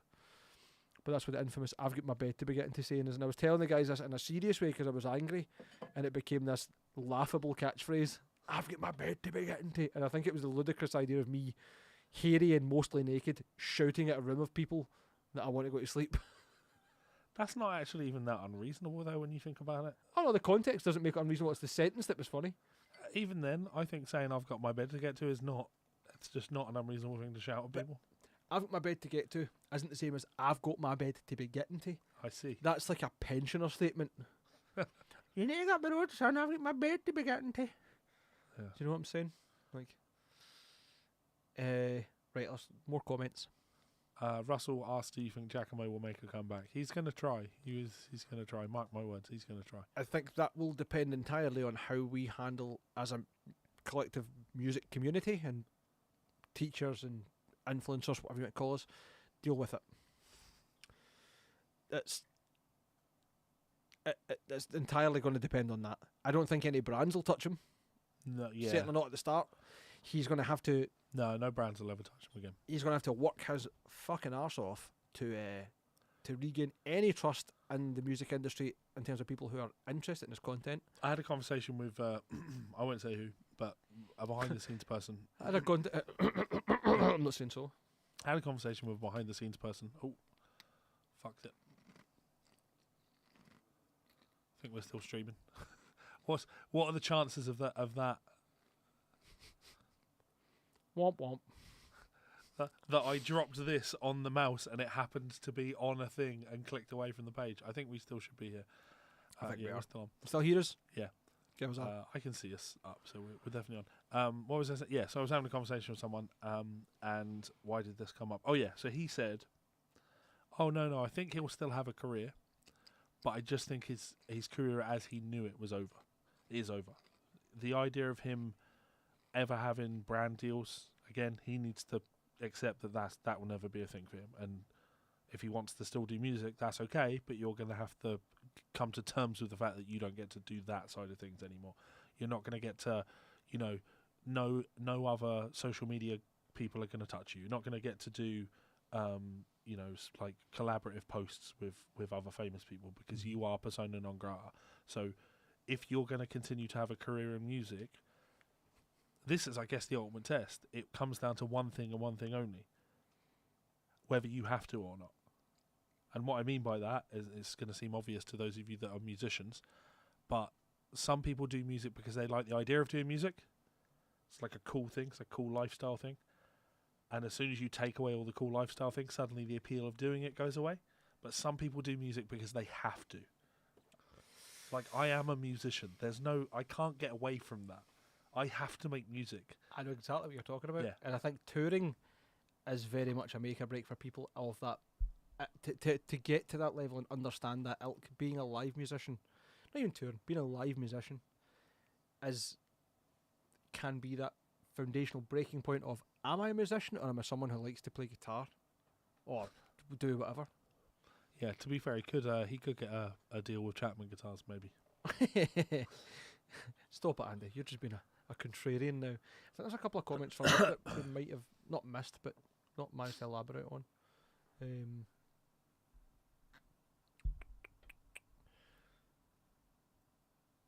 So Jamie had asked, but I've gave you my take on the Giacomo. Yeah, you'll have to scroll back for that one. Scrub back for that one.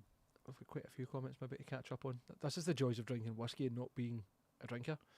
Phil says, "Oh, your guitar." There you go. Yeah, I like this. It's it worries me that there were comments under Danny's video saying the original creators should just be thankful that their ideas got noticed. Fuck off. I can't fathom being that stupid. Like, saying a thing like that and, like, believing it. I'm going to have Dulux give me money because I've painted a copy of Salvador Dali's art. And Salvador Dali should just be grateful that I've covered his art. And that's a bad example because Salvador Dali died wealthy. But I'm not... I don't know much about fucking art, right? You get my point. It's a comparison of, no, that person deserves the recognition for their stuff from what they've done, not because someone else has done it. There are artists and you could look at, like Van Gogh, from it. who died unknown, unsuccessful. And since he's died, he's becoming extremely respected, and his artwork is worth a lot of money. I don't know if you could have a seance conversation with him, if he'd be deeply annoyed by it, because it's not quite the same, is it? Of your people profiting off of your artwork after you've died. Mm-hmm. In this situation, people are watching somebody profit off of their artwork when they can't profit from it. Or aren't making as much. Yeah, well, in some cases where videos had 500 views, like, that's not making as much. That's making nothing. Yeah, I mean, just there's a scope of people making fuck all and people who are. Yeah.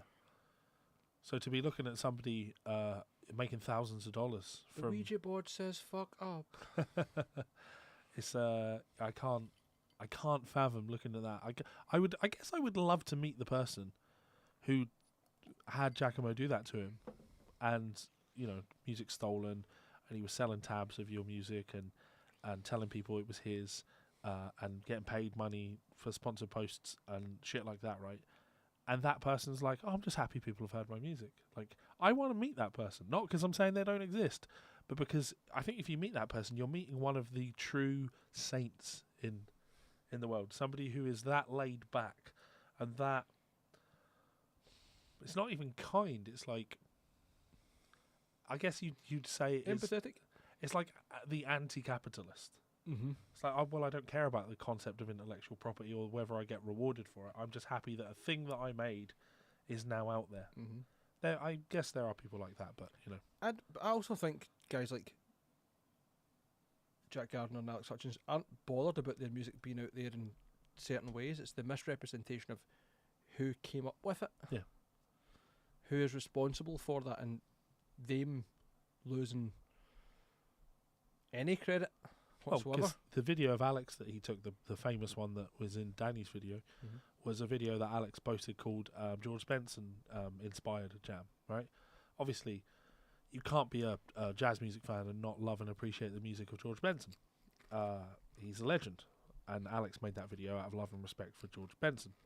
And Giacomo stole it and posted it as though it were his own, etc., etc. Now, Giacomo has opened for George Benson. You know? Stealing his licks. And unfortunately, we'll never get to take that away from Giacomo. Even if he never works another day in his life, he can always say, I opened for George Benson. But Alex Hutchins doesn't get to open for George Benson. Nor will he ever get to meet George Benson. Well, maybe he will, but you know what I'm getting at. Like, does he want to? He made a video, you know, George Benson inspired thing. Like, geez, George Benson. I want to meet George Benson. I'm not saying he does or he doesn't, and it's not any comment on George Benson. I don't know enough about the subject. Sure. But I get your point. People have made or had better experiences that other people will not get off the back of others' labour. And it's not right. There's a couple more up there. I know you've scrolled back. Matt if you want asked to catch up. how old am I? That's how are you, not how old are you. That's how old you are. You can't read. He's not got his varifocals on today. Should empty those glasses and you can wear them like a pair of spectacles. Where am I getting old in that? Like, I've had to add a word in there. It's not like I've misread a word. You're just making things up. Drunk. It's because you're feeling old. Because I always feel old. I feel that way too, man. 35 going on 200. There might have been a couple of other comments up there I would like to catch up with, and then we can go into another topic that I've got that I'm interested in. Scroll down a wee bit. We've kind of touched on it, but we've not spoken about it necessarily. Keep going a wee bit further, please. Further than the misanthropist comment, which was a good one. I really appreciate that. Jason Sound, thank you for having a shirt. Never mind wearing it, and even talking about it. Guitar players are the worst. Absolutely right, Christian. I often say, and it's flippant but true, the worst part about being a musician is other musicians. Depends who the musicians are. Totally. I don't mean that as in every musician is terrible. Yeah. It's just such a hard thing to deal with. Yeah. Often. Ban all guitars but acoustics. Get them out of here. Get out of here. Scott's talking about I'm assuming that's a reference back to talking about Spiros, the Neural DSP videos. Spiros is. I'm going to show you, man. I know we can't do it right now, but he's a fucking. So there were no monster, other comments. What was your topic? Bye. My topic is, and we've talked about AI. You haven't seen the video, but I watched it and I don't have anywhere near the level of understanding I would like to, but I'm interested in what other people have got to say in the chat at the very least. Ben Jordan talking about AI generated music, stuff like Suno and the other choices, not them necessarily being bad, but the amount of AI generated music on streaming sites scalping music from the pool of money from other actual musicians, and more so how that's combated. You haven't seen the video, so I can't really tell you too much. I have to tell you about it, but so I know the problem, and we know we're in a dangerous place when I've already gone problem. I have some controversial opinions when it comes to Suno AI music, and that is creatives are heading towards being completely toast. And the reason I say that is because Suno can make serviceable music. And unfortunately, the way that music like listeners consume music is not the way that we consumed music growing up, where Oh, we of would course not. really absorb the music, really No, like listen to that it. takes data sets. Yeah. Not Unfo- information, data. Unfortunately, Suno can cater to those people who don't actively want to listen to music, but it's actually worse than that, right? So I did some tests on Suno on my Discord server and posted them because Joe, friend of the show, had said he's very like anti, well, anything after 1970, and he said, I don't think Suno is going to be doing a Miles Davis kind of blue anytime soon. So I went on Suno and typed in, you can't use artist names, so I couldn't say, Miles Davis style, but you can do album names. So I said kind of blue style jazz quartet with trumpet solo, and I pressed, generated it, and I listened to it, and immediately went, this is perfectly serviceable. This is serviceable. If this was on in the background somewhere, I wouldn't question it. Then I went, okay, let's test it a little bit more. So I thought like Brecker Brothers style, jazz funk. So I wrote jazz funk quintet with Upside, downside. with with ripping with tenor saxophone solo. And I listened to this track that it generated in seconds. Like that. And my first thought when I listened to it was, if there was a band coming to town and this was the promo for their gig, I'd go see them. I have no comment other in regards to the quality of what comes out, because obviously the data sets they're trained on Yes. are incredible and stupendous in size. But the question for me is, what data sets have you trained your model on, and is that ethical? And 9 times out of 10 it seems to be, nah, we just plugged them into whatever, Spotify, this is I don't. as plagiarism as it gets, but because it's not a direct steal, it's not.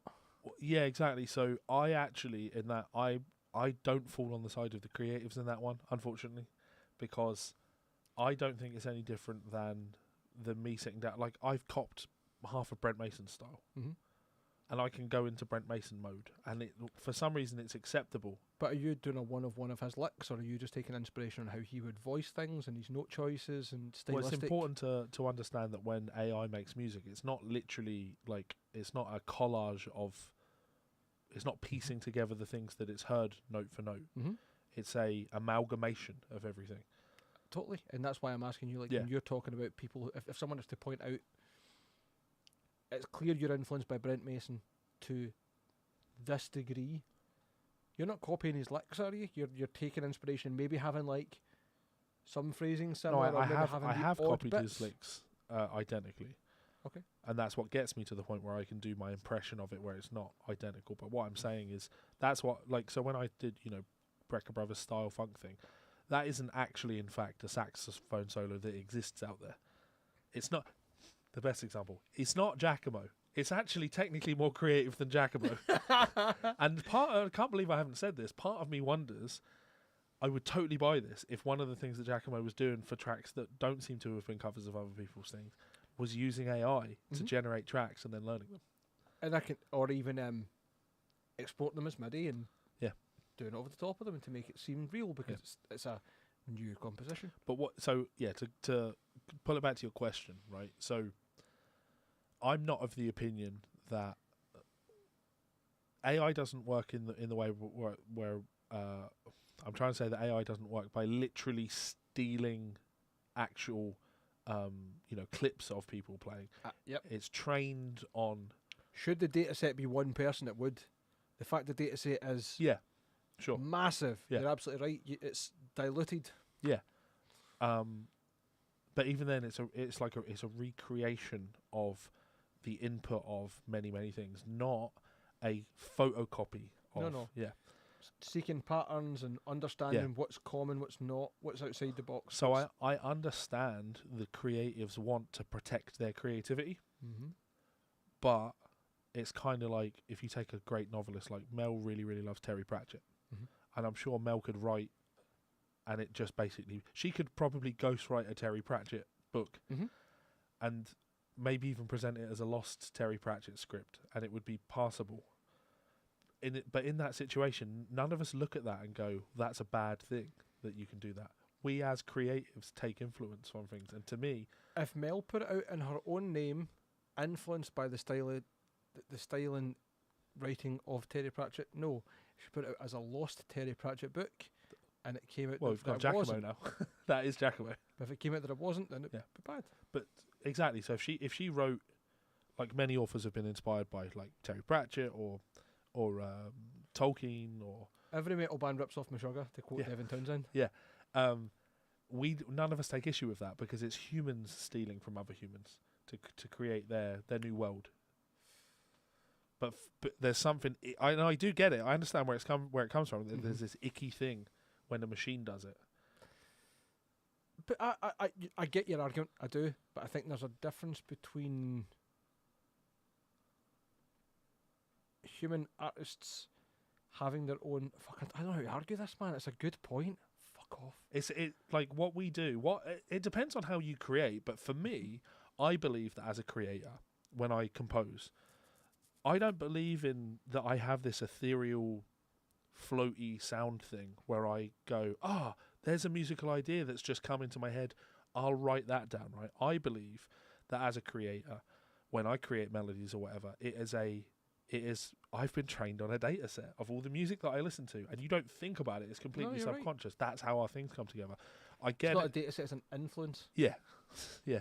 But I want to call it a data set to make it more analogous to the. I To love the your AI argument thing. here, it's good.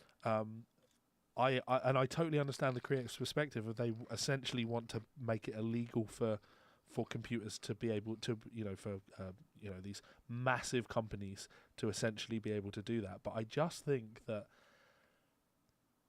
it's always been that way. That's how we work. It's like Google as a company.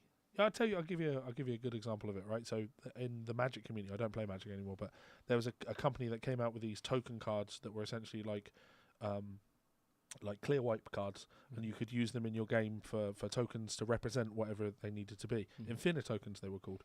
And all of the, people who make content, they would say, we're not sponsored by Infinitokens, but we really love what it is that they're doing.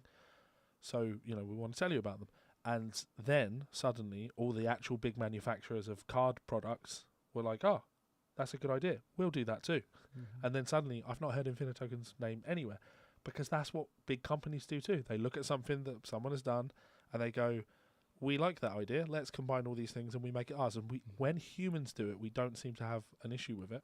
Well, apparently do with Giacomo, but I guess it's the difference between the one-for-one copy and the we're inspired by. Suno has, there's music that's been released on, created using Suno that I would listen to. So maybe the argument that I'm making isn't in the right context. If it's presented as AI-generated music, Yes. versus being put out under a person or an artist or a group or a project name with no declaration of where it came from, Yes. that I think is part of the problem. And who is then profiting from that? Yeah. So And who's got a vested interest in that being pushed through the algorithm and Yeah, these so streaming platforms? we've not really. We've had the appetizer of the conversation. I mean, all these crisps, man. Well, yeah, go for it. Well, we've had the appetizer of the conversation, which is to lay out the premise of AI music and what we feel individually on how AI creates this music, etc., etc. But then we have to take the case study, which you're talking about there, which is, I know exactly what you're talking about. There is a lot of AI generated content on Spotify that you don't know is AI generated content. It's not advertised as AI generated content, and you could get into the ethics of whether or not something needs to be disclosed as AI generated content. Mm-hmm. That's definitely a discussion to be had, but it is problematic that AI content is being pumped onto Spotify at a rate of knots, filling up playlists, and people are consuming music that nobody has had to put any real time into creating. Somebody has uploaded it though, and therefore owns that track, and they are monetizing it. Essentially, thinning out the pool of money that is already unbelievably thin. Totally, and those people who then might already be major figures somewhere in that creation to fulfillment pipeline, I suppose. So you've got someone who's already a record exec and they've already got all the ins to put things on Spotify. They can then take something that cost him no investment, purely profit, and throw it in place of someone else's potentially human creation onto playlists and play the game, essentially. So the question I had about it, talking to go back to the Ben Jordan point, Ben's obviously unhappy with his music being part of the data set without his consent, which is fair enough. And I think if you don't want your music to then be studied and potentially copied by Suno and all these other... Yeah, that's the point I actually can't agree with. You don't have an option to opt in or opt out. Yeah. And Ben's project has been to look at, I think it's called adverse sound, whatever the program is, or the terminology is. It is essentially, he's created a program called Poisonify. I saw this video. Mm-hmm. I didn't watch this video. I watched the start of the video. Levi, watch the full thing, man. He didn't get to his point fast enough. Ben's In the land of short form content, I don't. Ben's one of those content creators that I will watch the full video, because I love, by the time you get to the end, it's like, this has been really informative and kind of creative. He's not straight into the meat and bones. Yeah. He is a storyteller. Like, the start of that video is him lying in the trunk of the van or whatever, and then he opens the tailgate. Like, it's dumb, but I love it. Anyway, essentially what he's done is he's created this way to hijack how the AI programs are starting to understand what your music is and what it does, and however it works, it'll pick up a signal from your recording, and this is a trumpet, this is drums, this is whatever, this is played at this speed, and somehow hijack that signal. And things where, like, you'll play music on a phone, but somehow your Siri will hear, like, call the police. Like, these, however it works, I've no idea. But his point is, like, I've used this then to essentially refuse dataset or AI to read my music to be part of the dataset. And when I've played this music into it as the only dataset and said replicate that song or give me something similar, it comes out as something incredibly different, like harsh noise, abrasive, atonal, whatever else. Like, is there a moral quandary there because it's not a human that's reading it? And is that just clever? It is clever. I'm gonna just fire through these questions as well. Sorry, yeah, there's quite a lot. Yeah, Jamie has asked us if there are any other music-related podcasts other than ours and Does Metal Have Soul that we would recommend. I'm not a huge podcast guy, but I do listen to the You'll Hear It podcast. Do you listen to any music podcasts? I wish I had time to, man. Yeah. These days I barely get time to. If I farted, I wouldn't have time to smell it. Yvonne says he gets what I mean, Levi, but there is a significant difference. You can go into Brent Mason mode because you've studied his style, because you love and appreciate it. Yep. You're not enabling any Tom, Dick and Harry to generate thousands of solos in a short time for a couple of bucks without actually having it. Now, that is definitely true, but in that example, you have to compare me to the AI. I am able to create thousands of solos. I mean, maybe not thousands, but you know where I'm coming from. Same with AI, to be fair. It would create thousands. You know, if you ask for Brent Mason style solos, it's going to start repeating itself pretty fast because Brent repeats himself. But I can offer that service to other people. I cost more. Like, the reason I don't see a huge problem with this is twofold. Mm-hmm. One, there's no money in music anyway, so why are people upset?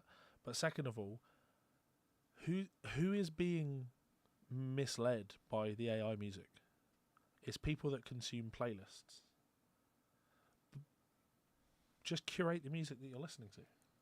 Just don't rely on somebody else to feed you all the things to listen. It's like, you know, you trust somebody to feed you a playlist of thousands of songs that you'll enjoy, and then be surprised when they have an agenda.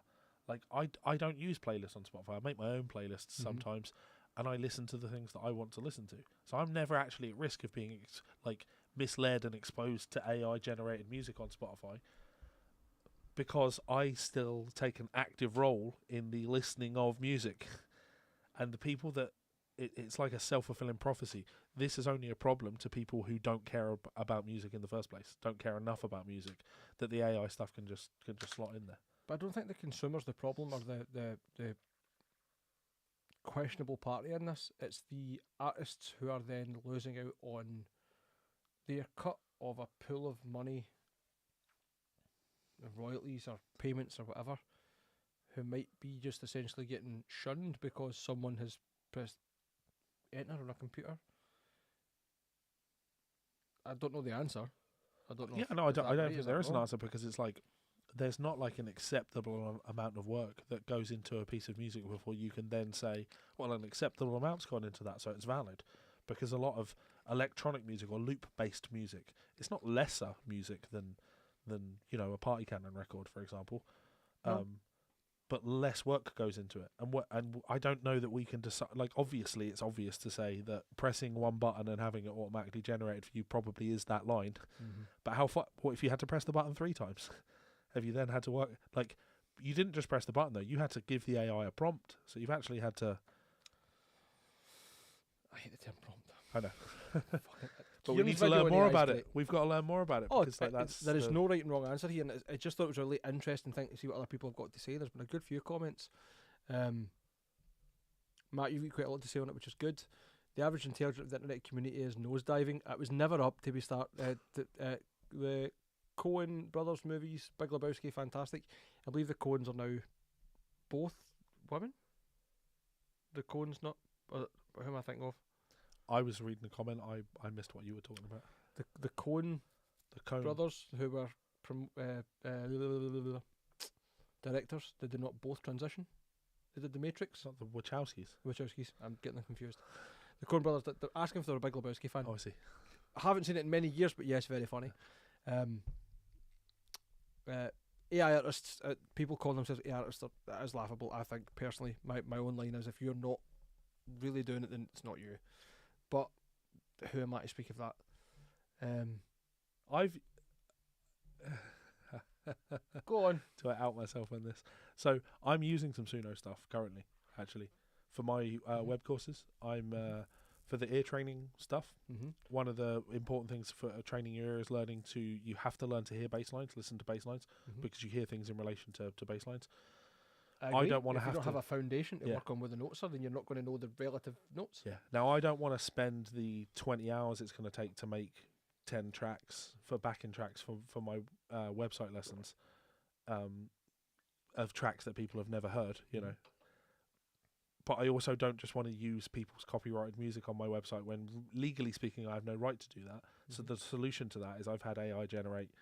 I've used Suno to generate some modern country tracks and some soft rock tracks and some 80s synthy tracks, and they are really functional for what it is that I'm looking to do. But also, and no one's called us out on it, and I'm just outing myself for this. The Does Metal Have Soul podcast, the intro music to that's 50% Mel and 50% AI. I don't think using AI as a tool, as part of your collaborative process or part of your creative process, is a bad thing. I think releasing music 100% generated by a computer, not claiming or disclosing that in any capacity and claiming that it's human, is a big problem. And the ethics of where that data set comes from is the other big question, but there's no right or wrong answer here, because there's never been, before AI became a thing, none of us got the option. When you put your music in Spotify, your original music that you've created, which obviously has its own influences and whatever else, you've never had the option to opt in or opt out of being part of that data set. But data set aside, it's never been the same with it's never been that way with any music in general. Like when I put music out, I didn't get to tick a box whether or not I wanted you to be able to hear it and be influenced by it, and then maybe write something based on it. Do you know what I mean? I do and I don't. Like, the difference is, if you want to be influenced by my music and write something based on it, it's going to take you a lot of work, whereas a computer can functionally do it instantly, and therefore we have a lot of issue with that.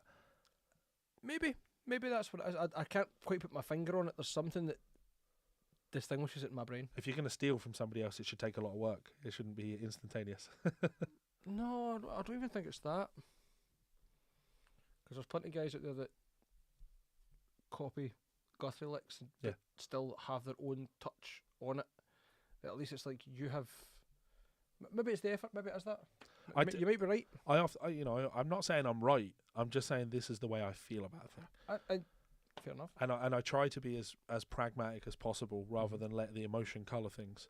And I fully understand that this, especially being a musician myself, this is an incredibly emotional subject for creatives to talk about, Mhm. and it's frustrating for us to have conversations like this with like lawmakers, because they don't understand the emotional aspect that we're coming at it from.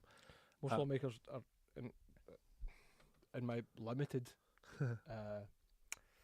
anecdotal experience, most people who are in charge of litigating these kind of things have no understanding of the real world outside of a book that tells them these are the rigid rules. Yeah. And not how they apply to anything, but these are the rules. So I try to be as pragmatic as possible, and it's like I just look at these things, and when I remove the emotional thing, I have to do that devil's advocate thing to myself and go, there are so many artists that I listen to that, like Joe Stump, for example, like he's a great guitar player. He's a really, really great guitar player, but he is just Malmsteen. There's no ifs, ands, or buts about it. He dresses like Malmsteen. He has a signature guitar that's a Malmsteen signature with ESP written on it, you know?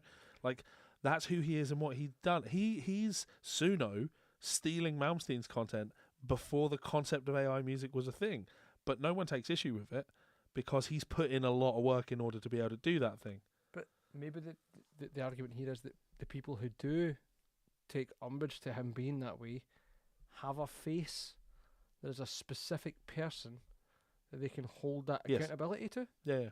Whereas if you have an upset that this project that sounds like this music is on Spotify and is dominating the charts or the playlists or whatever and getting all this revenue, how the fuck do you find out who's behind that? Well, yeah, so that is credits on music should be much more accessible on Spotify.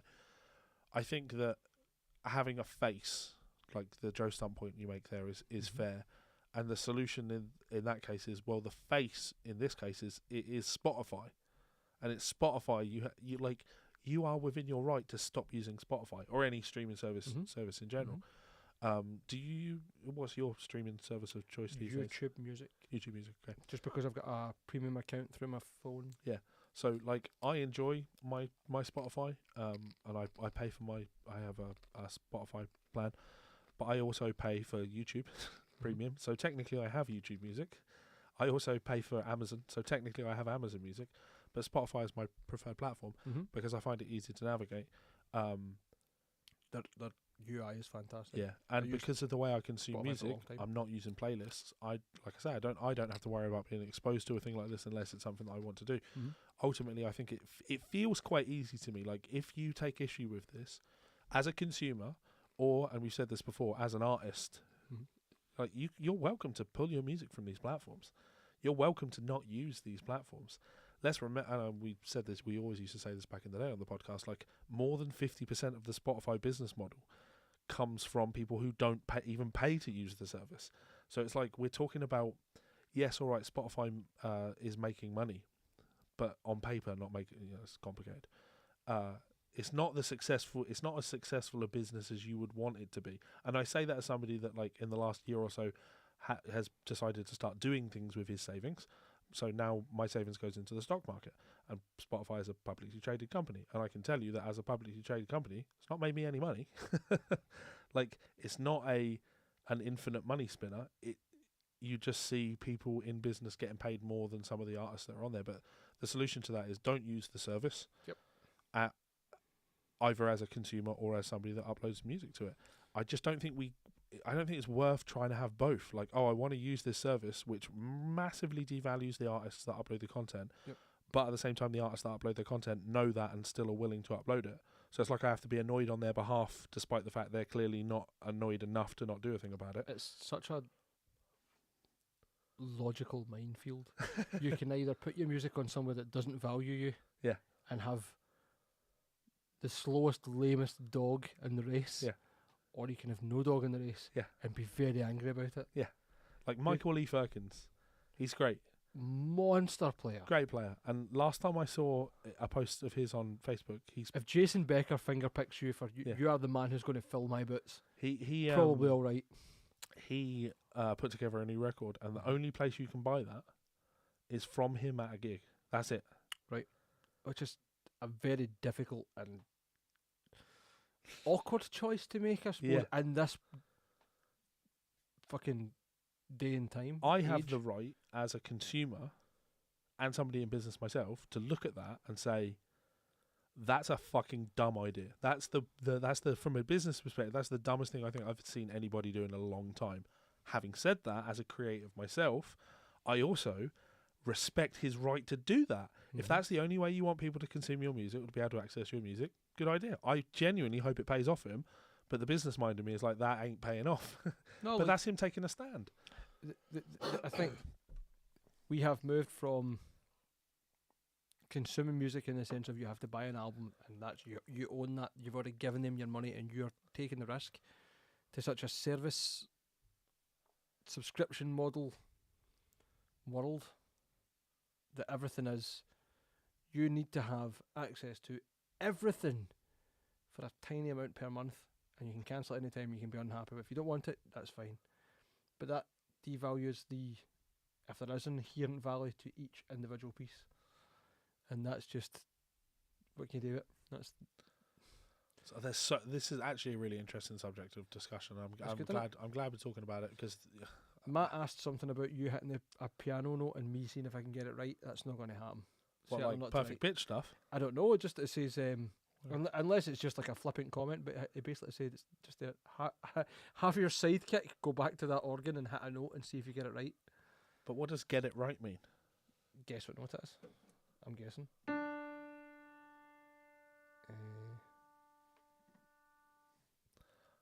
You don't have perfect pitch, so doing it is I foolish. don't, but I'm trying to guess because I have reasonable relative pitch. Not on a piano. Guitar, I would probably get it a lot quicker. Play again. I'm not looking. I needed to look to make sure I played the right note. G? Pretty far away as well. It's a D. Miles away then. Yeah. I told you it's not going to happen. What might happen is if I do this and you just sing the note, like that's can he get it? I'm not going to see because you just played the D above it. Yeah, which is Once I have a frame of reference, yeah. that'd be easier. So when I play notes, like it is, we're going off on a huge tangent here, but this is actually an important skill. And like I'm filming an ear training course and for my new website at the moment, and the entire first module is single note recognition. You would be surprised the amount of people that can hear this note, but then they can't find it on their guitar. Like literally find that same note. They'll jump it and they'll hit it and they'll keep going past it. And it's because they don't have a really clear view in their mind of that's the note. You get them to, you play a note and you say sing the note, and they'll go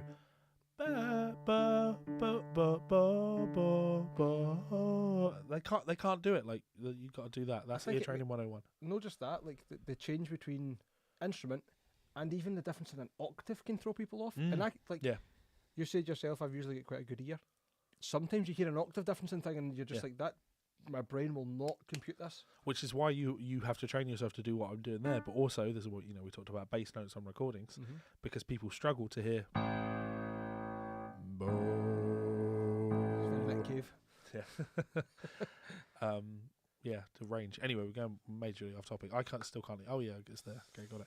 So Chris says I agree with Rob's comment. Spotify's AI DJ at the start is the start of a slippery slope, where they'll get to generate sound-alike songs based on your favorite artists that they can stream without paying. But here's the really scary thing, right? It's been a long time since there's been a Symphony X album. Long time. They need to hurry up and release that next album, right?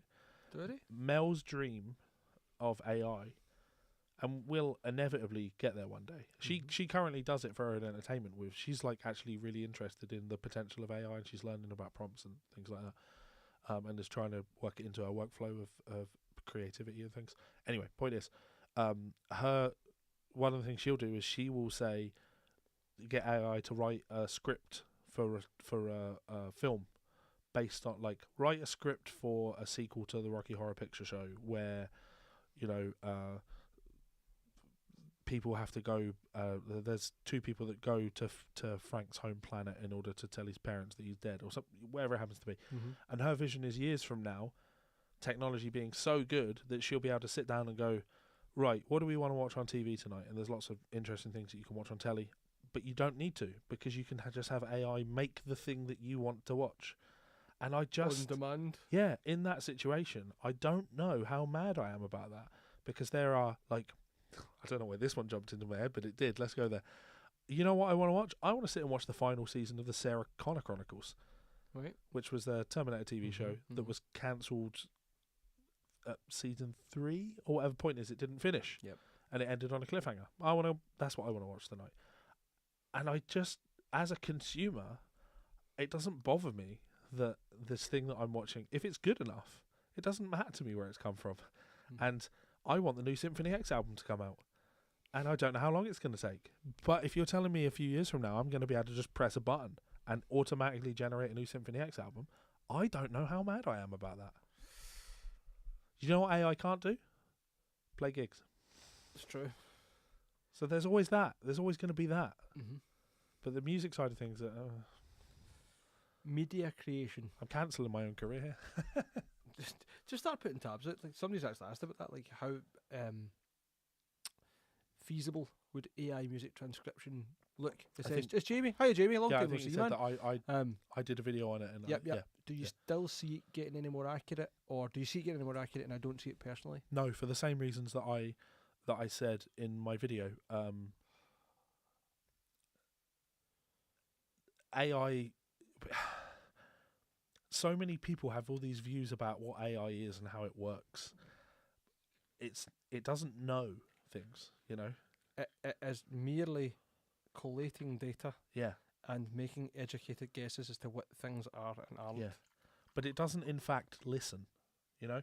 So That's where the Ben Jordan thing gets really interesting. the really interesting thing with music for me is if I play like a bass line for you, if I go.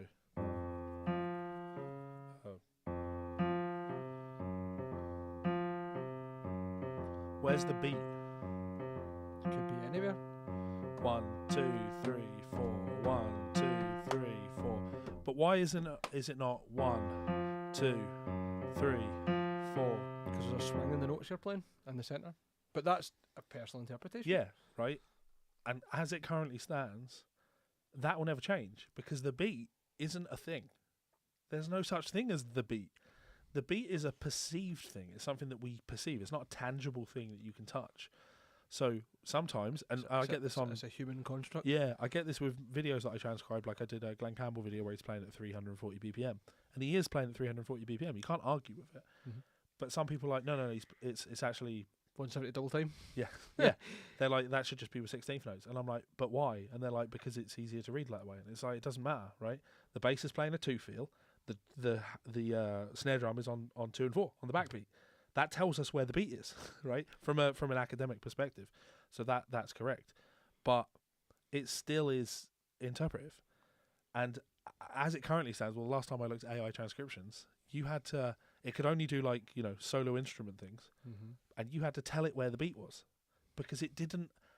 When I play a thing like that...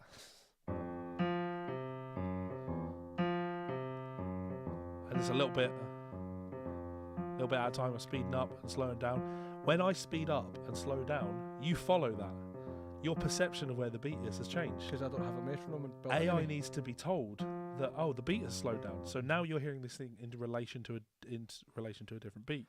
So will that improve? Like, because there are sorry to interrupt you. No, that's all right. There's obviously DAWs that can read beat maps. They can and make their own up, but they can also hear the pulse of music, or so they're sort start to map. They're sort of visualizing transients and going, this is probably where the beat is because the transient. And even just this is the BPM to this point, and it changes. And it changes back. But you need strong transients for that to work. Mm-hmm. If you brick wall limit something, we have to really conceptualize that when computers listen to music, they're just reading data. It's just zeros and ones to the computer. Entirely. It's literally not. I can see the transient there. It's not even as complicated as that. It's just zeros and ones. And if there's if that zeros and one correlates to a peak, then that's probably my beat there. Mm-hmm. But yeah, music. We hear music in a different way. Like I used this example. I think I probably used it in that video. Like the music is amazing because the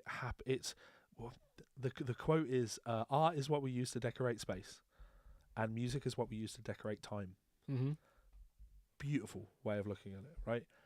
Because that's it. What are words? Music that to decorate them. What do you use them to decorate? It's Levi waffling. No, but it's my point. Like I love what that means, but Yeah. you're using words to talk about what things decorate. Yeah. What do words decorate? Words decorate. Substance. Words. Oh, I'm too drunk to answer that. It's starting to get a bit deep in Yeah. it. That's why I like jazz music, right? And that's why I like live music and improvisation, because I don't like being recorded when I'm improvising, because I love the fact that it's not that I don't want somebody to listen back to it. It's that I like the idea of is the thing comes out and then it's gone forever, and the only people that experience it were there with you. To me, there's something really like poetic about that, exciting about that, sharing moments with people. And the time aspect is like intrinsically a human thing. You can train dogs, literally dogs, to do pitch recognition. Do that, and you have a keyboard set out for a dog, and the dog will go over to his keyboard and go, "Oh yeah, I know that one," because that's easy. Hear a thing, copy the thing. But rhythmic recognition. Back on the D, isn't it? Yeah. It is, yeah. Rhythmic recognition is much more uniquely human, because it requires the thought to understand that time passes and that we hear things in relation to an arbitrary beat that actually isn't there. These are just measuring posts that we put in. We're just advanced apes that like patterns. Yeah. And that's the truth. then you throw in an additional level of complication, which is AI, like stem splitters, are pretty good. You can take out, the vocals from a track, you can take out the drums from a track, etc., etc.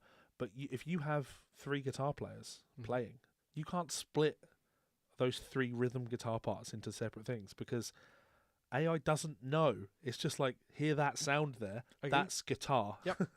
But it's not, I can hear one guitarist playing this riff, and then the other that's guitarist playing on a Strat in the middle position, and then someone Yeah. else using a Les Paul, so it's a thicker tone. I get you. There's no distinguishing. And maybe it's an arrogant position I'm holding where I'm going to be replaced by technology, but I'm too arrogant to see it.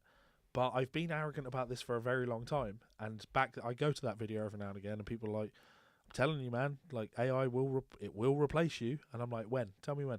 Because you can't just say like you better be careful the wording here, because this is just marching down the street. You will not replace us. That's an entirely different topic, man. You're gonna get yourself in trouble. You've knocked me there. Sorry, it's okay. It's I okay. hit myself.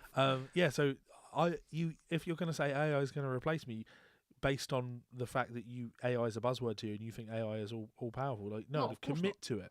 If AI is going to replace me, it needs to be. If AI is going to replace me in 20 years, okay, fine, don't care. That's Levi 20 years from now. That's retired Levi's problem. Don't care, But what you're insinuating is AI is going to replace me sometime soon. And when you say things like that, that demonstrates to me that you actually don't understand the complexity of the music side of things that I do. In the same way that AI can't mix music. Now, there are services that offer AI mixing, but it's just not. Because when you mix music, you're making decisions, creative decisions. And maybe those decision-making models will get advanced to the point of being able to make those decisions on their own. But at the moment, they're just following. It's a computer that follows its own rules to a degree. Hold on, back up. We've got a couple up here, I think. We've got more important. Ross has got his bed to be getting to. Night, son. Yes, anyone who's not donated who can, please do. I'm going to be hungover as fuck looking after an 8-month-old baby tomorrow for your entertainment, you selfish bastards. I'm looking. Please, anything you can do for Dan and Kate and the girls. You've all here said, "Come on, Levi, there are 100 years worth of public domain bass lines." Is that him making fun of me playing the most boring bass line of all time? No, I think it's more so using AI. To go back to your conversation. But then, so you're always right about that, but wrong about that. He's right about that, but wrong about that. There are hundreds of years worth of public domain bass lines, but then if you want to make a recording of it, there's a difference between this composition is in the public domain and this recording is in the public domain. And when you want music from a variety of styles, there aren't any public domain recordings of 90s pop country, So, just getting back to your Vor's comment, one might add that Ben isn't a Luddite. He also has a company where they license voices by singers, get the singers paid, and make high quality voice models. I hope you don't take what I'm saying as me saying that in any capacity Ben is a Luddite. I think Ben is doing incredible work for actual musicians who don't want their efforts and potential financial futures being ruined by something they didn't opt into. They've not had a choice whether they can opt in or not. But I think Ben's a very intelligent and articulate and well thought out man, and I think his content reflects how he behaves. Just the more I think about it, it just seems like I totally get the concern if you make music and you upload it to Spotify and then you're concerned that AI models are going to scrape your data and then start making music inspired by your music and working with the data that you've essentially provided for it, and then suddenly they're going to upload that stuff to Spotify. But it's like, you already weren't making money on Spotify. Like, if that's your concern, oh no, I'm going to be making less money on the platform that wasn't paying me any money. Your job as a creator, if you want to stay in business as a creator, your job is to find dedicated people that enjoy the art that you make and sell it to them. What happens if we get to a point where nobody on Spotify, is a total example, except the AI models that are then copying each other, it's making money. You've taken all that single route of exposure, and I'm saying Spotify because it's kind of the biggest one other than YouTube. Yeah. Single route of exposure of new music and artistry. I'm really sorry, I'm talking slurred because not only am I drunk, I bit my tongue so many times in the last week because I got 4 fillings on the one side at the one time, and I bit my tongue several times that day, and I'm still doing it, and it's fucking bothering me. You've taken that route of market away from people.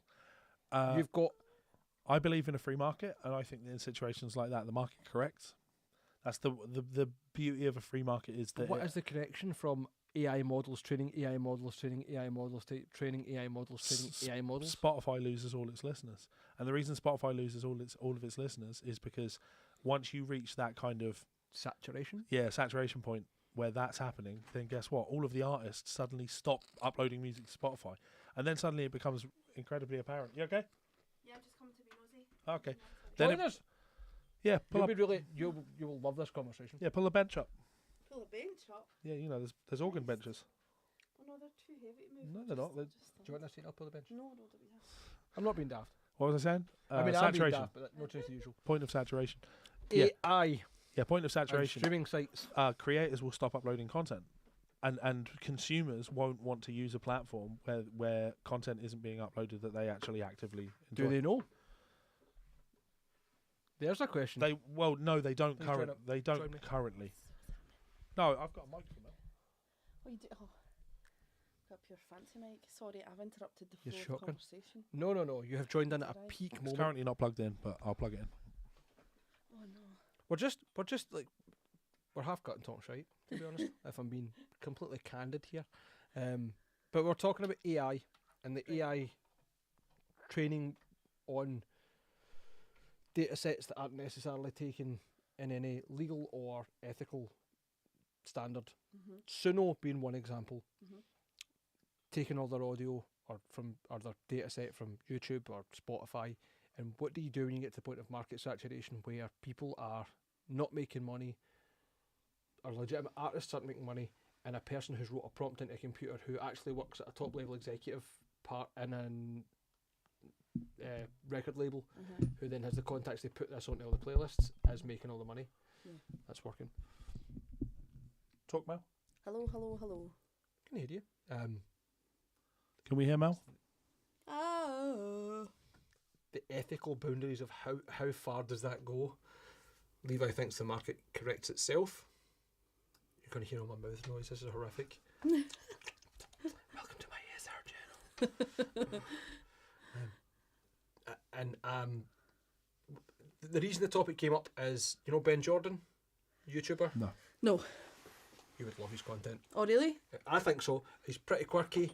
He's very much interested in the ethics and the technology side of music and everything else that goes on around about that, and just creative stuff in general, and for people's rights when it comes to consent, when it comes to music and creative art stuff. Turn that off.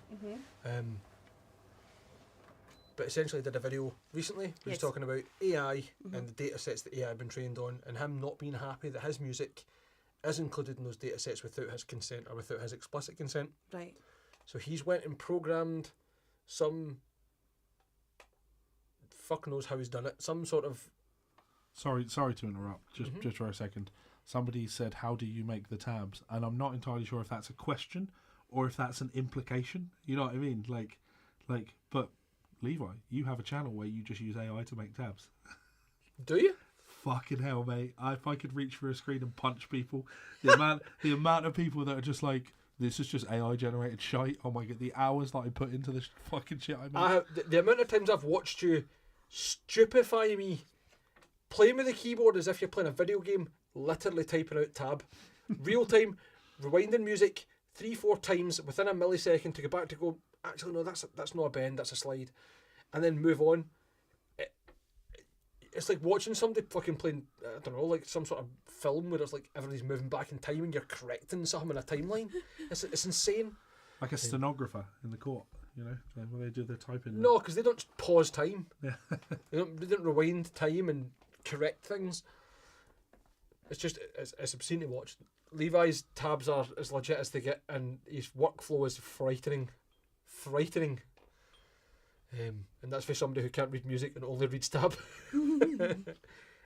But Ben Jordan's created this program called Poisonify, and essentially when he puts his music through it, and anybody can use it, I believe it's going to be a public model. All the data that's embedded in your music, explicit and otherwise, that an AI model can read and take from it, is fucked. Right. Not that they can't read it, Okay. but like where an AI reading the data from your music might hear the guitar that you've got on your track, but it interprets it as like a fucking harmonica. Right. Okay. And it's this like it should hear that's the key of G, but it's actually like fucking F minor. And it's like the things that are coming from it, like where it's like it's an acid trip for AI. Like sometimes worse than that though. Sometimes it can be like hostile embedded stuff where, because one of the parts of the video he plays his phone and he's playing like what sounds like a lullaby or whatever, and Alexa pipes up this crazy message, and it's like you can embed things in there where basically you could say like phone the police or whatever, and when you're listening to it music wise, it's just music. Yeah. But you can also do things where like it'll play audio that then blocks all other audio hearing devices in the room, and there's some scary hostile parts to it. But his point is like, I don't want the music I'm putting out being used to train data sets or be part of data sets that train AI without my consent. And I'm going to offer this to other people. I think it's a good idea. I think the problem with AI at the moment is that no one gets the consent. No one gets the consent of whether or not their art is used to teach it. And the problem with that... We've just had this conversation today. And you have? Some great points. Well, do you know what? The worst one that I've seen recently, and it really fucked me off, and it's such a very male problem to have. I finished playing a Nintendo Switch game called Spiritfarer, and I was scrolling through Instagram, and there was a company that were offering an ADHD style app to gamify your workload so that you would do your workload. And not an uncommon thing, by the way. I've seen no, that a few absolutely, and I think that if whatever works for you to get through the day, but they had used an image that was obviously AI generated, and they must have told AI to create some kind of cozy image of a house in a serene setting where people are doing housework, and that's what they wanted to promote their product. And unfortunately, AI, who's been trained on everything, was basically just used an image of Spiritfarer and then changed some of the details. It was very clearly Spiritfarer, and it was just kind of bogging because it's like, well, that indie company almost certainly cannot consent to whether or not currently that AI can use their stuff. And but seeing that image, that happens anyway, doesn't it? I mean, for sure, there's people look at other people's logos or designs, artwork, and they go, I know, but this one was straight up a copy. I'm just going to take that and then I'm going to put a hat on it and then it's mine. But people still call that out. Yes. I think the difference is when you've got so many different influences, and this applies to people and to the AI because I don't know the right terminology to make them both, but when you apply to all the influences, it can be diluted enough where it's like, this isn't one thing. Yeah. The infamous, if you steal from one source, it's plagiarism. Yeah. If you steal from several sources, it's influence. Yeah, so if the data set is one, you always end up with plagiarism. Totally. If the data set is everything, then what's the big deal? what's the big deal? It's a hard one. It really is.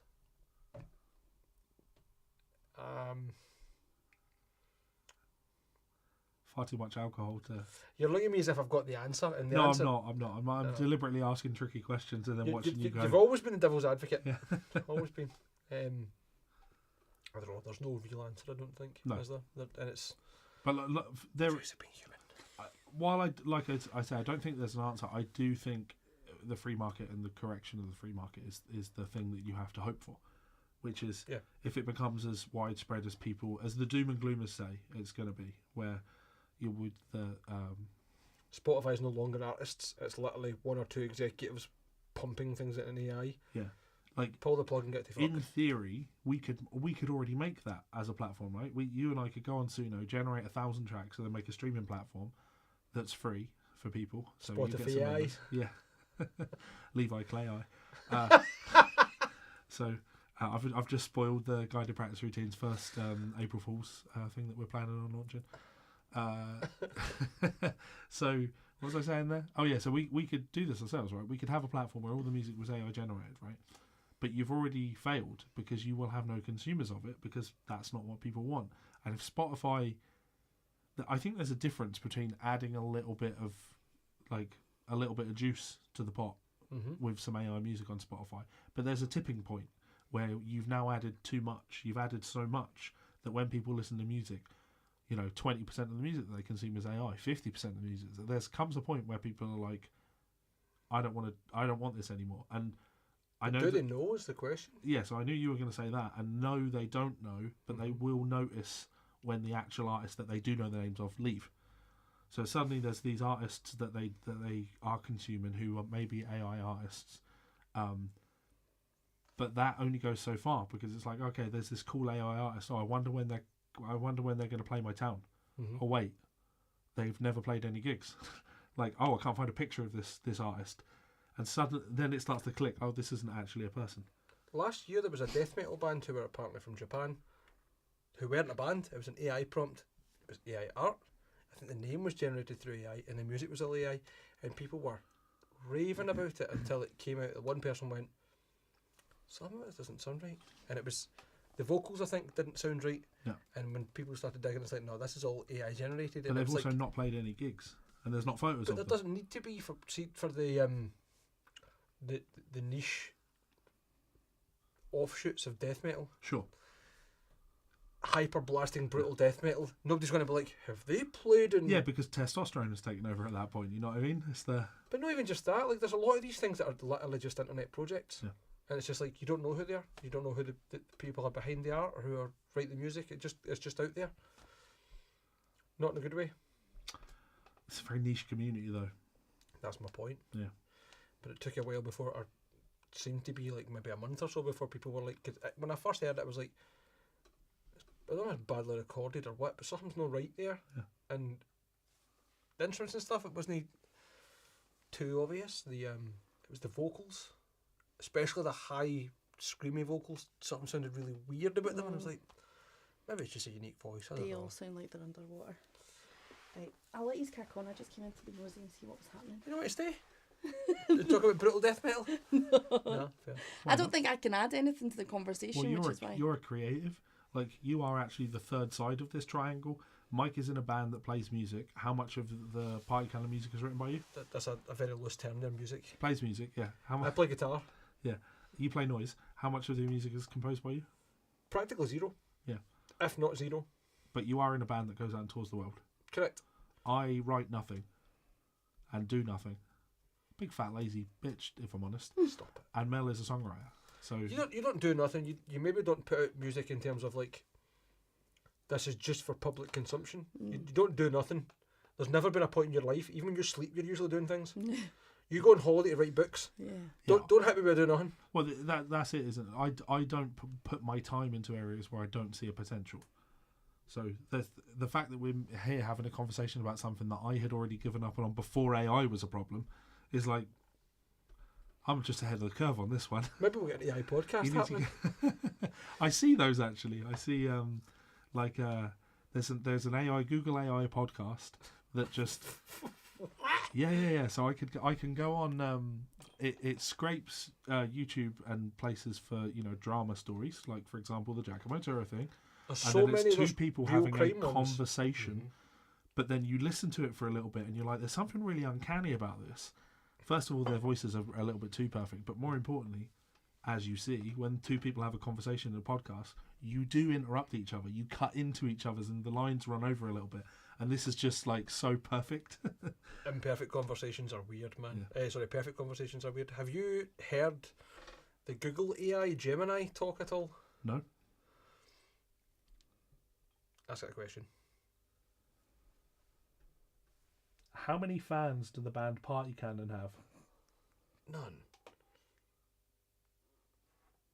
While it's challenging to pinpoint an exact, real-time number of fans for the band Party Cannon, here's an overview of their online The presence breathless and in there? estimated Jeez. reach as of Saturday, May 3rd, 2025. Social media and streaming platforms. Facebook. While an exact follow account isn't available in the immediate search results, Metal Festival posters from 2015... We'll stop that when it's at. It's unbelievably. There were some aspects depth. of that were really good. Like Mel pointed out, there was breath, but then some of the words were like really janky in the way they flowed into each other. The diction changes quite badly. There's a podcast you can get that's like a deepfake podcast on Spotify, and it's basically it's listened to like Joe Rogan and stuff like that, and then it deepfakes conversations between people like Joe Rogan and people he's not met. It's on Spotify somewhere. I don't know the name of it. I saw it once. And I think Joe it was. Rogan's Idi Amin. So, we're doing this as a triangle. Do you want to make it a square? Who's joined none? Nance. Where's Nance at? Nance has said, surely AI could never replace real musicians because it can't innovate like they do. AI is always derivative by nature. Get to your bed. Which is true. It is true, but then that's only like fully true if you're always looking for innovation in music. And sometimes you're just like, if you're an Yngwie Malmsteen fan, guess what? You're not actually all that interested in innovation.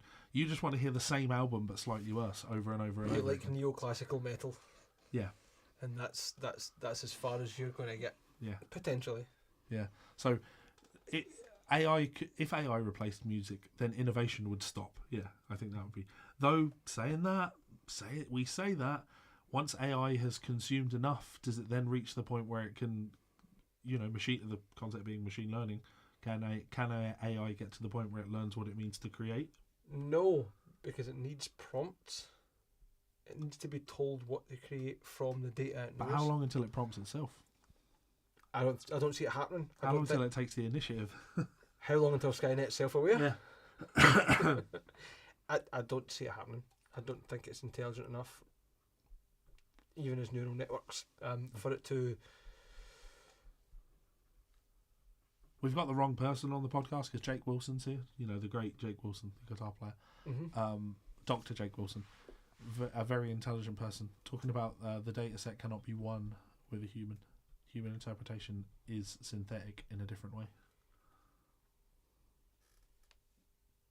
Well, that's awkward. Just awkward silence. I'm not sure what it means. I'm talking about something I know nothing about anyway, so it doesn't really matter. So wrong thing. There we go. give Dan and Kate and the girls some money. Yeah, seriously, I have a few of your books, Levi. Watching you transcribe blows my mind. Thank you. A college degree in jazz guitar, and I'm still blown away by your level of ear training and transcription. AI is getting creepy.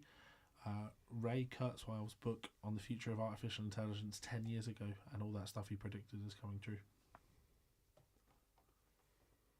Spooky.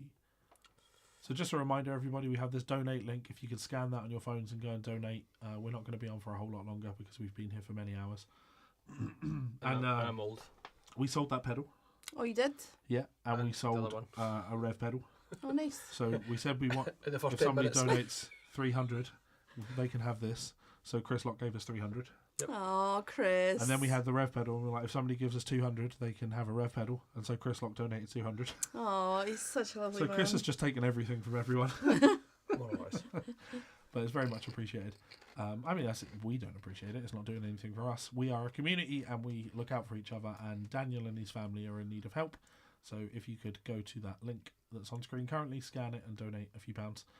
I've been waiting until this stream was until we because obviously like you put that thing up, but I didn't want to immediately donate to it because I knew it took us longer to do this than I thought it was going to take us to do it.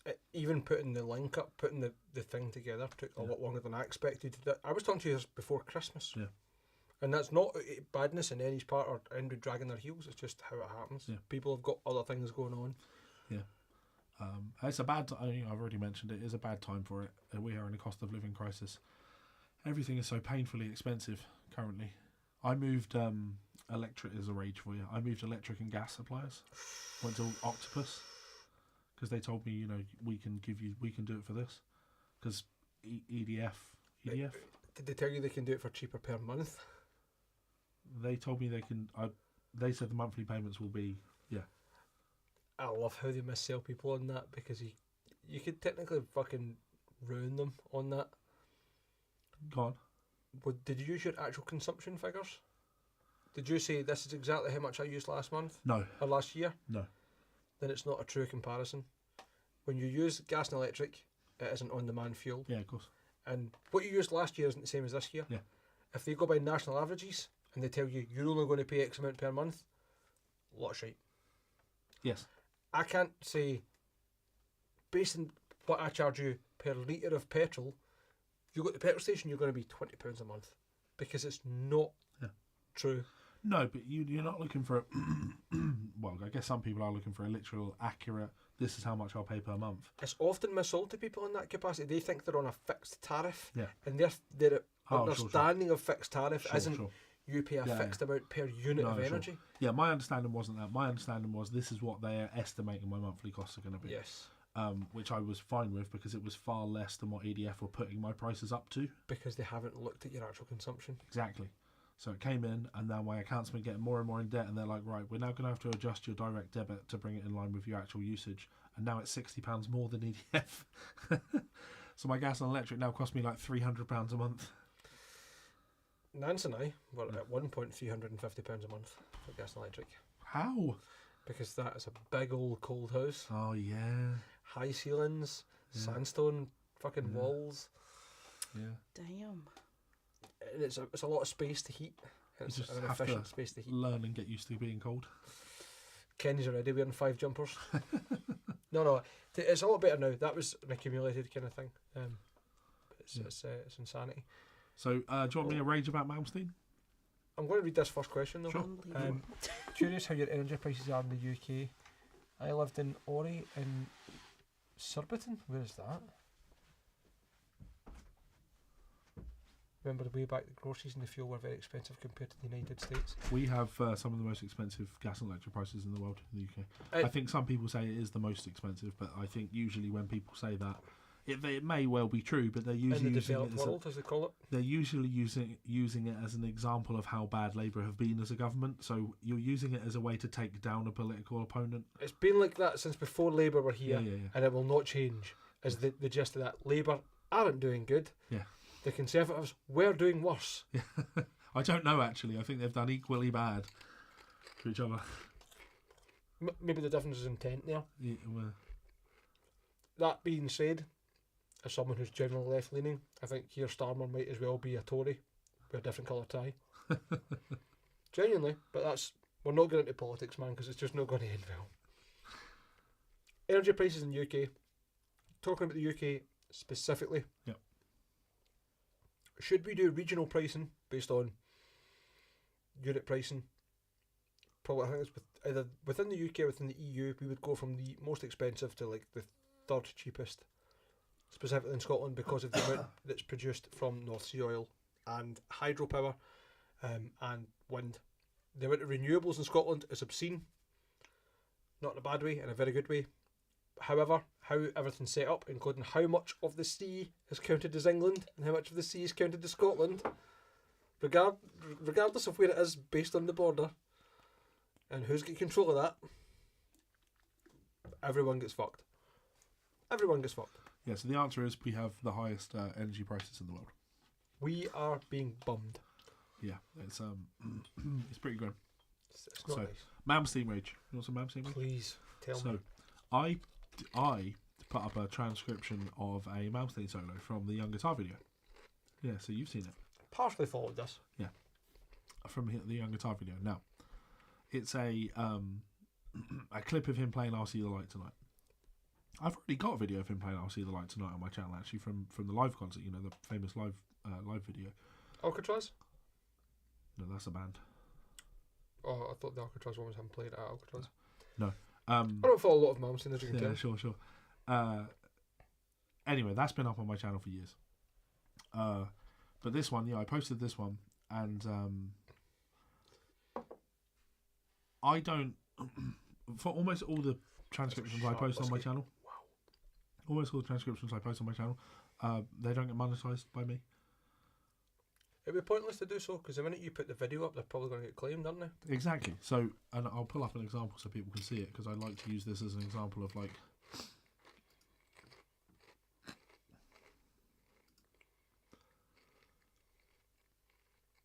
I'm coming, guys. Get a towel. Okay. Let's drive home. So, this is Isn't it? yeah, this is the drive home. No, regret number 9.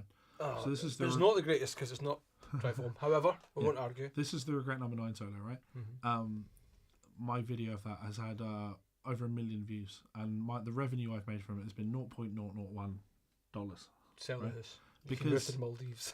because when you post something like this, it immediately gets a copyright claim by the person that owns the content, and they go and make their money on it, right? So that's the way it is, and so it should be, because that's how copyright works, and I'm okay with that. I don't make the content like that because I want to make loads of money. I make content because I'm passionate about it. I want to share it with people.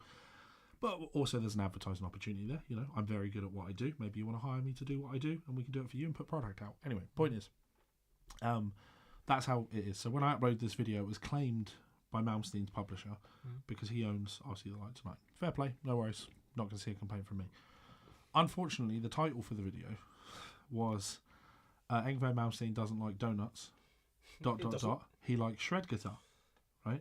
Which actually was pointed out to me. He shouldn't have an issue with that title, because I'm literally saying he doesn't like donuts. He's always said he doesn't like donuts. He's been caught on video saying I don't like fucking donuts. Exactly. So it's established that he doesn't like donuts. I'm just agreeing with him, And that's what he said. and then I'm saying that he does like shred guitar, right? So Which again, we can document that he does, because he's quite fast. yeah. So he copyright claimed it. Sorry, copyright struck it. So wanted didn't just have the video removed. That happens. Sometimes artists are like, actually, I don't even want the video on YouTube, and they remove the video. I remember when your account almost went under because of all of that fakery. Yeah, I've had some questionable ones taken down. Or I can take that out now. Oh. I've had some questionable ones taken down, like a Dream Theater live solo of the outro of Octavarium. And I say it's a questionable one because I can literally go on YouTube and watch the entire score Octavarium concert, the 3-hour DVD. The entire thing is on someone's YouTube channel. No problem. But they needed to pull down my 1 and 30-second clip of a guitar solo from it. But they, it was just a removal request. They didn't issue the channel with a copyright strike, so it's like, all right, fair play. You wanna be silly buggers, be silly buggers. I don't mind. I've tried to fight this one, actually. I had it happen with the Marty Friedman Megadeth Tornado of Soul solo from the Japan concert from a couple of years back. I didn't use the official audio or official video. I used fan-filmed footage. So the audio was rough as fuck, and it's been up until literally 2 weeks ago, and then the Japanese company that owns the official audio and video copyright struck it. Takedown notification on it. And I appealed it to them, and they rejected the appeal. And it's like, well, at this point, I can either...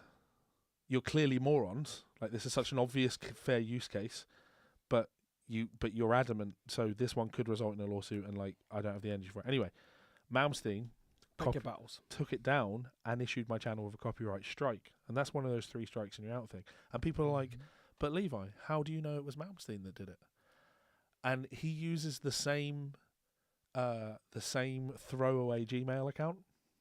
So it was the same Gmail account that copyright struck. It is me, Yngwie, @gmail.com. That copyright struck KDH's video. That copyright struck 6 String TV's video, and a couple of others. All this same random name and then a bunch of numbers at gmail.com. So it's him. It's obviously, it's April.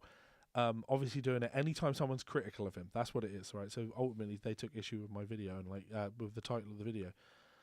And I would have left it if they just filed a takedown notification, but because they gave me a strike, I'm like, I'm not fucking having that. No. And for whatever I'm in that place in my life where I'm like, you want to fight me? Fine, fucking fight me. Back in the day, somebody wanted to fight me in court, I'd be like, that's probably not worth the hassle. But with this, I was like, no, fuck it.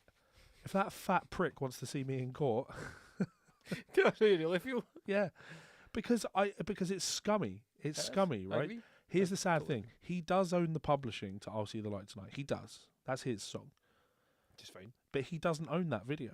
That video is owned by Young Guitar. They filmed it, so they own that footage. And it's. I'm not saying it's public domain. Obviously, it's not public domain, but it's a 3-hour video. That's 1 minute of a 3-hour video. You know. It's such an obvious example of fair use. It's an educational resource, right? I meticulously spent hours transcribing that guitar solo. I even put picking directions in it. To use the exact term, it's transformative. Yeah, because I wanted people to be able to study his picking. Even if it was going from the angle of it being the original song, like, it's not the whole song. So it doesn't replace the original. And more importantly, see the video I transcribed? It's already on YouTube on 2 other channels. The entire instructional video and just the solo. They took no issue of that. And it's like, you're clearly just upset that the title of the video had Engve Malmsteen Doesn't Like Donuts in there. And I can't fathom how fucking fragile that is. So I decided, no, fuck it. And I do think the YouTube copyright system is broken in this respect, right? Because they can file a copyright strike on my channel with an anonymous Gmail address. And if I want to contact them, all I get is the anonymous Gmail address. But you need to give every one of your contact details to them. I have to give them my name, my personal address. Yeah. Student had the same thing and went, I'm not doing that. Yeah.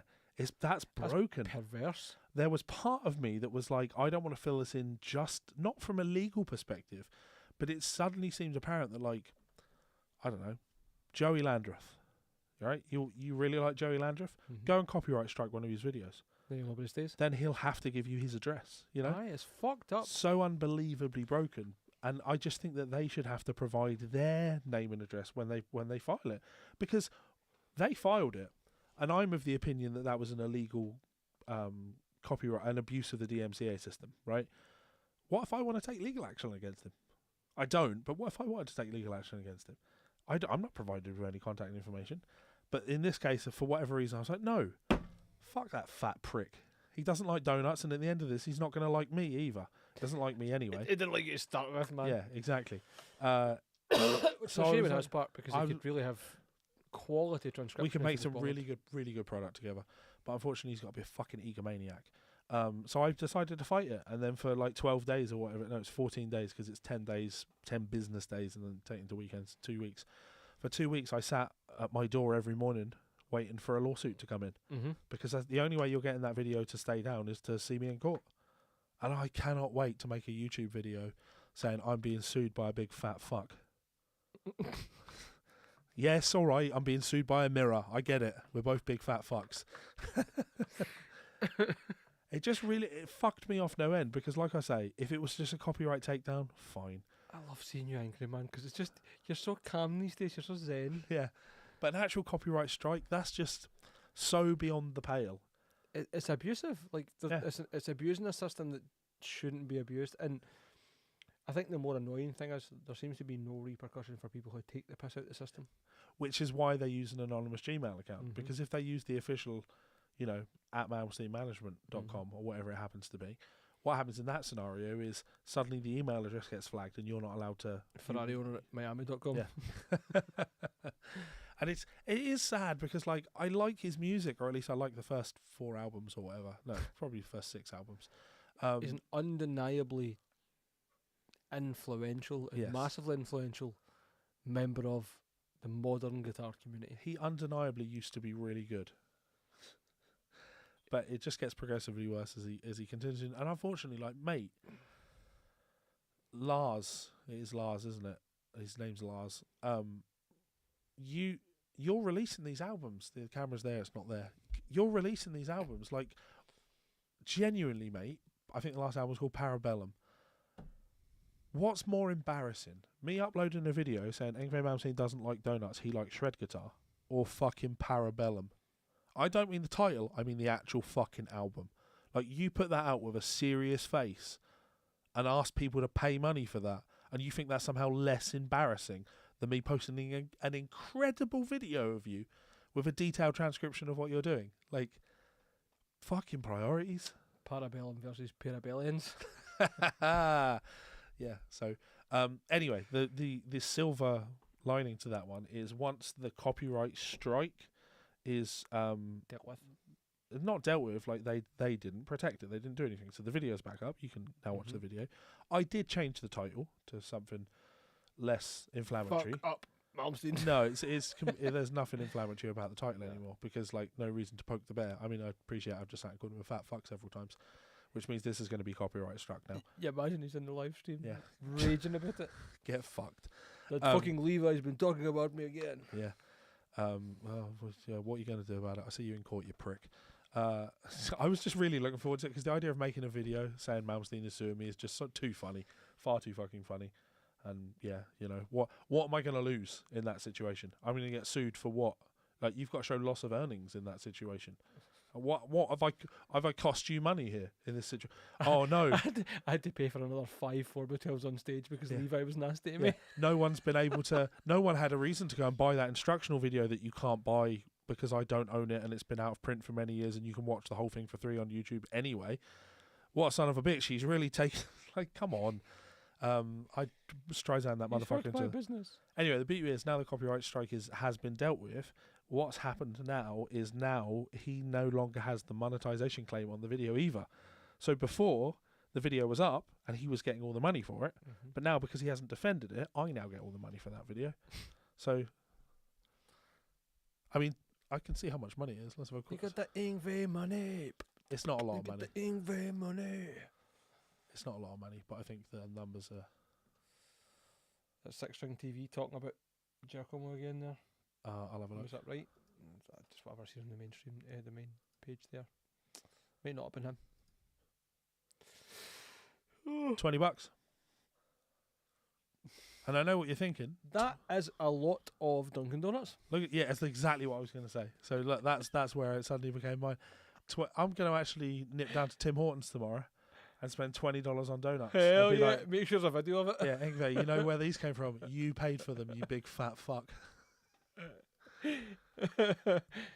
Parabellum burgers, aye. Right, where, who, where, what, where do you? There's no 6-string TV. Ben Tom, Levi Clay, I bought your books through Amazon as I'm in the United States, but can I buy them directly now as you get more of the money? Well, or so you get more of the money. First of all, Ben Tom, when you say can I buy them now, do you mean like, are you no longer in the States? No, honestly, so my books, Ben Tom, are printed by Amazon. So all copies of the book are essentially manufactured by Amazon. That's the way things are done. If you want to buy my books and have me get a little bit more money out of it, the best way to do that is buy the PDFs directly from the Fundamental Changes website. But, and I really do mean this when I say this, like, don't worry about it. Like, honestly, just buying a book from... When you buy a book from Amazon, it gives you a benefit where you're able to leave a comment, review of the product. That's more valuable than me getting a buck extra by buying a PDF. So, honestly, Amazon is... Big man's rich, don't listen to him. Amazon is the way to buy the books. Essentially, I'll stick to that. The big man's rich. He's willing to go to court with Malmsteen over something fucking silly like this. So yeah, just buy them on Amazon and leave a review. The reviews are much more valuable to me. No, I was going to say that.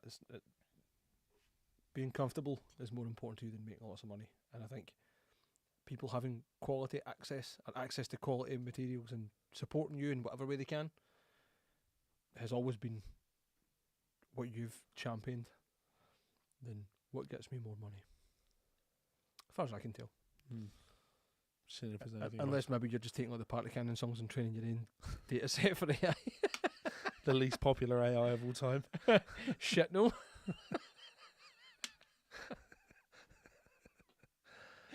Oh no. I'm still going. Terrible. Fucking terrible. Let's increase these numbers. What numbers? Seen some wild claims here in these comments, man. Is this the Malmsteen video? Yeah.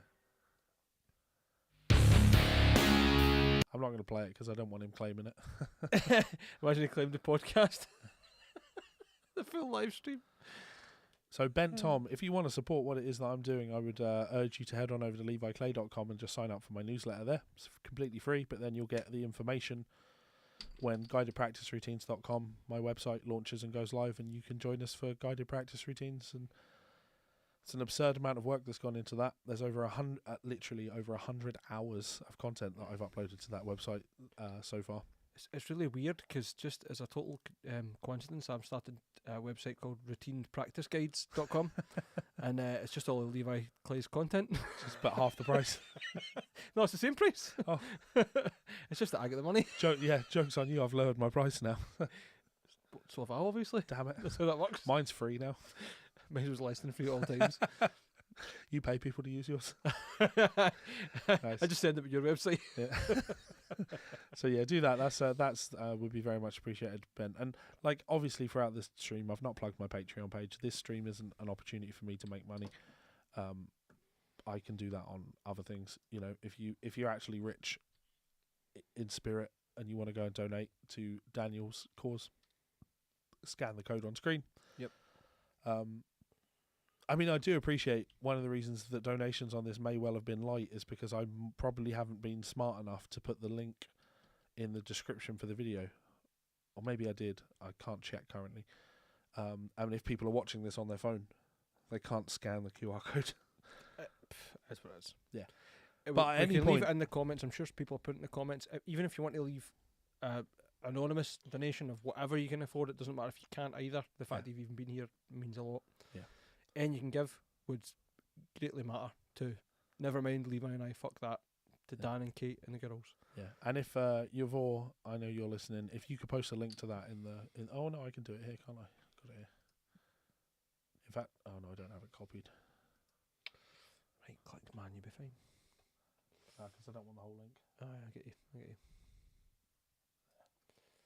Look at that. Big man can use computers. Stupid Macs. Cheeky bastard here. Oh, I'm forgetting you're using a Mac now. Brother, Is this one of the new Mac minis with the M1 chips? No, it's the Studio. Well, same range, but with the new chips. This is an M2 Ultra, I think. How are you finding it? It's great. Because I know that obviously we built your first good PC in Mines and you had a couple of issues with it and then it went to somebody else to get looked at. And then you bought something entirely new and you were not happy with that either. Yeah. This works. This just works. As much as I want to shit in the Mac stuff and Apple, and you pay a bit of a premium for it. Yeah. I don't know MD that hasn't had it. I took it out of the box and it did what I wanted. Yeah. Yeah, like if I'm going to do something on my phone, right? So if because I have this feature turned off so it doesn't beep at me. But if I, no, not control center. General. The UX is incredible. There's no arguing that. Let's see if this works. Are you trying to use your phone as an external webcam? Yeah. That's pretty fancy. I'm going to lie. It's not going to work, is it? Regardless, point is pretty obscene. It's because I've turned continuity camera off on this. But yeah, so when we film the podcast, normally this is the second camera.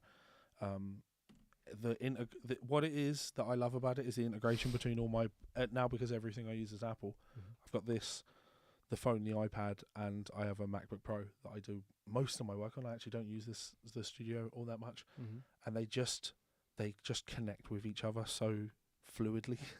It feels like I'm using the user one experience system. for the Apple stuff is usually obscenely good. Yeah. You pay through the nose for it, but yeah. It's I do like it. It does. What video games can you play on it? All right, it can't do everything. No, you've never played PC games though. So what difference does that make to you? But well, actually, I did. Right. So when I got this big, massive monitor, which is I think pretty sure this is the biggest monitor on the market. 49-inch. Yeah. Was it Samsung G9 Odyssey? Yes. Isn't it? Yeah. So when I was using the PC that was custom built by the guys over at Scan, I started playing Age of Empires on Steam. And that's productivity on this screen is just so fun because you can see everything. It's just so fun, and I put 70 or 80 hours into it. This is a race sim in one monitor. Yeah. and unfortunately, because I can't get my continuity camera to do its thing, I can't show people the monitor. But yeah, when I went back to the Mac, I just abandoned playing Age of Empires, and then a few weeks ago, I was like, actually, you know what? I should be able to play Age of Empires. You can't play it on. It's not Mac compatible on Steam. So there are games you can play on, but Can you run Windows on an embedded sandbox? Because I bet you could do that to emulate Windows, emulate whatever version of Windows you want, and play games on that. I'm sure you could. But then, of course, I don't need to because Age of Empires came out on the PlayStation now. So you're just going to be a console geek. I've always your been a life. console geek, and I couldn't be happier. Finlay has got a PlayStation 5 and Yeah. an Xbox Series X, and he's fucking delighted. Yeah. Delighted. Yeah, I just, if a game comes out on PC and it's not on PlayStation, and I mainly play indie games now, if it doesn't come to PlayStation, cool. Just means I'm not playing it, and when it eventually comes, I'll be happy to play it. Like, Try DayZ on any console shit. no, Don't. Just don't. yeah, that, I mean, as we know, DayZ isn't my sort of game. But yeah, now I can play. It's honestly, I can't quite calculate how long it's going to take me to get all the trophies in Age of Empires on the PlayStation. 19 years. There's 332 trophies. Yeah. You'll be hitting pensionable age by the time that's finished, man. I think there's probably 500 to 1,000 hours of playtime to get all the trophies in it. Good luck. I'm looking forward to it. I think that is your problem with video games, is that you are such a completionist. You have to have it done, platinum trophied. Because it gives me a task. I don't play video games to enjoy them. I do I them so know. there's a job to get done. we spoke about this an hour and a half ago. That's just your mentality. If I'm doing a thing, I'm doing it to completion. Yeah. I have a goal. I have the task to make that goal happen. Speaking of completion, I think we've completed the podcast for the night. Sadly. Yeah. So, However, it is 11:45 and I'm half cut and I need to drink water. Yeah. So I'm drinking Liquid Death. This oh, you've got Liquid Death. redundant and now dead brand. So rightfully so, though. You not think? Of course, this is Mosher water. It's water. It's sparkling water. When they launched in this country, their price point was £2 a can. absurd. Absurd. It's water in a can. Producing drinks in cans is cheaper than producing them in bottles. Thanks very much, Ben Tom. Whether you could give €1 or €1,000,000, it doesn't matter. Yeah. Thank you so much. No, honestly, it really does mean a lot, Ben Tom. Thank you very much. In fact, Ben Tom, send me an email to leviclay88@gmail.com or just go via leviclay.com and I will get my publisher to send you a copy of one of the books. All right? Really appreciate that. He's a good egg. That Levi. Yeah, price to market. They saw that water in the UK has not a premium, but it's expensive. As a premium, as a lifestyle brand, people pay for Voss water, which is £4 a bottle. It's fucking water in a glass bottle. It's fucking water. Well, you say they pay for it, but they don't, do they? It's not like huge. It's not huge business. Some people buy it. Big enough. Some people buy it, but it's not an everyday. It's not like, everybody's buying that as a product. And for something like this to be successful, everyone has to buy it. And you've marketed this at like everybody buying it. It looks like alcohol. Of course, it isn't. That's part of the lifestyle brand that it was meant to be. It was meant to be the cool alternative to people who don't want to drink but still want to appear as buying a can because it's a tall boy. Yeah, I think the branding is great. I love the branding, but their price is terrible. And second of all, for the UK, like I know it does well in America, but over here, especially in Scotland, we take great pride in our tap water. We have some of the best tap water in the world. I love hearing you say it, bro. I love it. Because I've caught myself saying it to people around the world. Yeah. No, mate, when you come to Scotland, you need to try the tap water. It's fucking unbelievable. And people look at you like you're fucking stupid. Like, it's water. But you don't get it. You don't get it. We've got top quality Kunsel juice. You don't understand until you turn that tap on. You go, I've got this infinitely. Yeah. I'm not paying anyone for it. I mean, Well, are. We do pay for it. But you're not paying. There's not a meter counting what you run. It's functionally nothing. Yeah. And it's delicious. Yeah. It's clean. It's cold. It's refreshing. You know Waterboy in the scene where he drinks the glacier water and he jumps up? There's some high quality H2O. That's everybody in Scotland when they have a glass of water in the morning. Everybody. Chris Lock is at 75 platinums. £75. On what? On PlayStation. Chris is chasing me for trophies because Chris likes Oh, it's like platinum's like a trophies. full game's platinum, then so completion, he's trying to yeah. chase you. Yeah. 75. Hang on, let me just see what I'm at, Chris. Neither of you have got the same levels of gaming as Elon Musk, apparently. I wish I could pay people to play games for me. I don't even want to get to talking about him, man. What am I at? That man is a warm fart in a spacesuit. that- Yavor, thank you very much. It's been an absolute pleasure. Have a great night, man. Thank you. And as always, it's always nice to speak to you. 157. 157 platinums, Oh. Chris. Sorry, man. I'm at double yours. Just you wait a couple of weeks and he'll chase you. Yeah. You're right, Ben Tom. It's such a stupid, jokey thing about the water in Scotland's great, but it is. We're really unbelievably blessed at how good the quality of water is here. Remember one of the first or second time I went to the States. Second time, and I had a shower at someone's apartment, and it was like I felt slimy afterwards. Not because anything they'd done, but because the water quality was low, and it was like you can only shower for 4 minutes because there's a drought here. You need to be careful with water usage. They're really quite strict about it. Get washed, but don't get washed too good. Yeah, we have water brands over here, bottled water brands like Highland Spring. And it's like, we are the Highland Spring. Why? Highland Spring, brewed down south. Bottled down south. It's the Only Fools and Horses of it, the Peckham Spring. You could. Honestly, there's business in that. You could probably bottle tap water in Scotland and sell it to Yanks as premium water. I think restaurants have been done for doing that kind of thing. Spring. Selling table water, but it's actually just out the tap. But selling it, not like giving it. Oh, I see what you mean. Yeah. But surely you can't be done for it.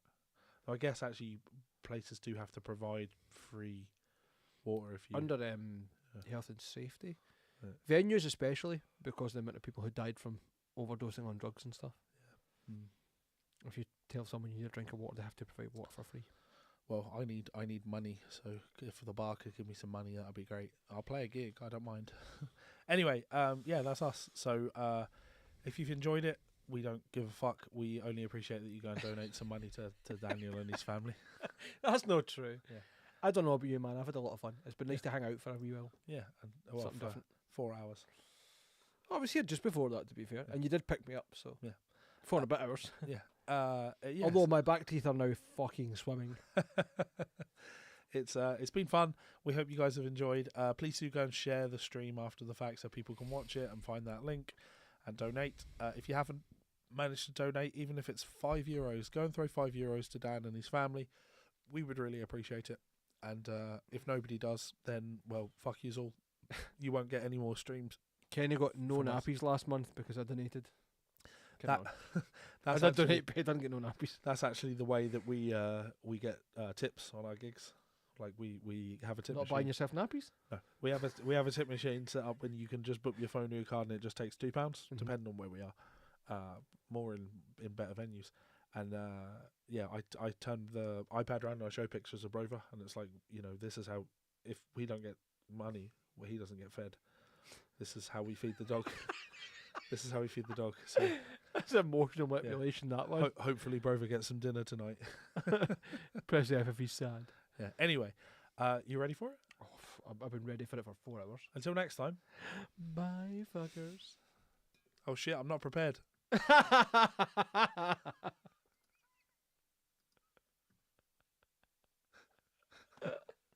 Right, you ready? I'm not. That was fun.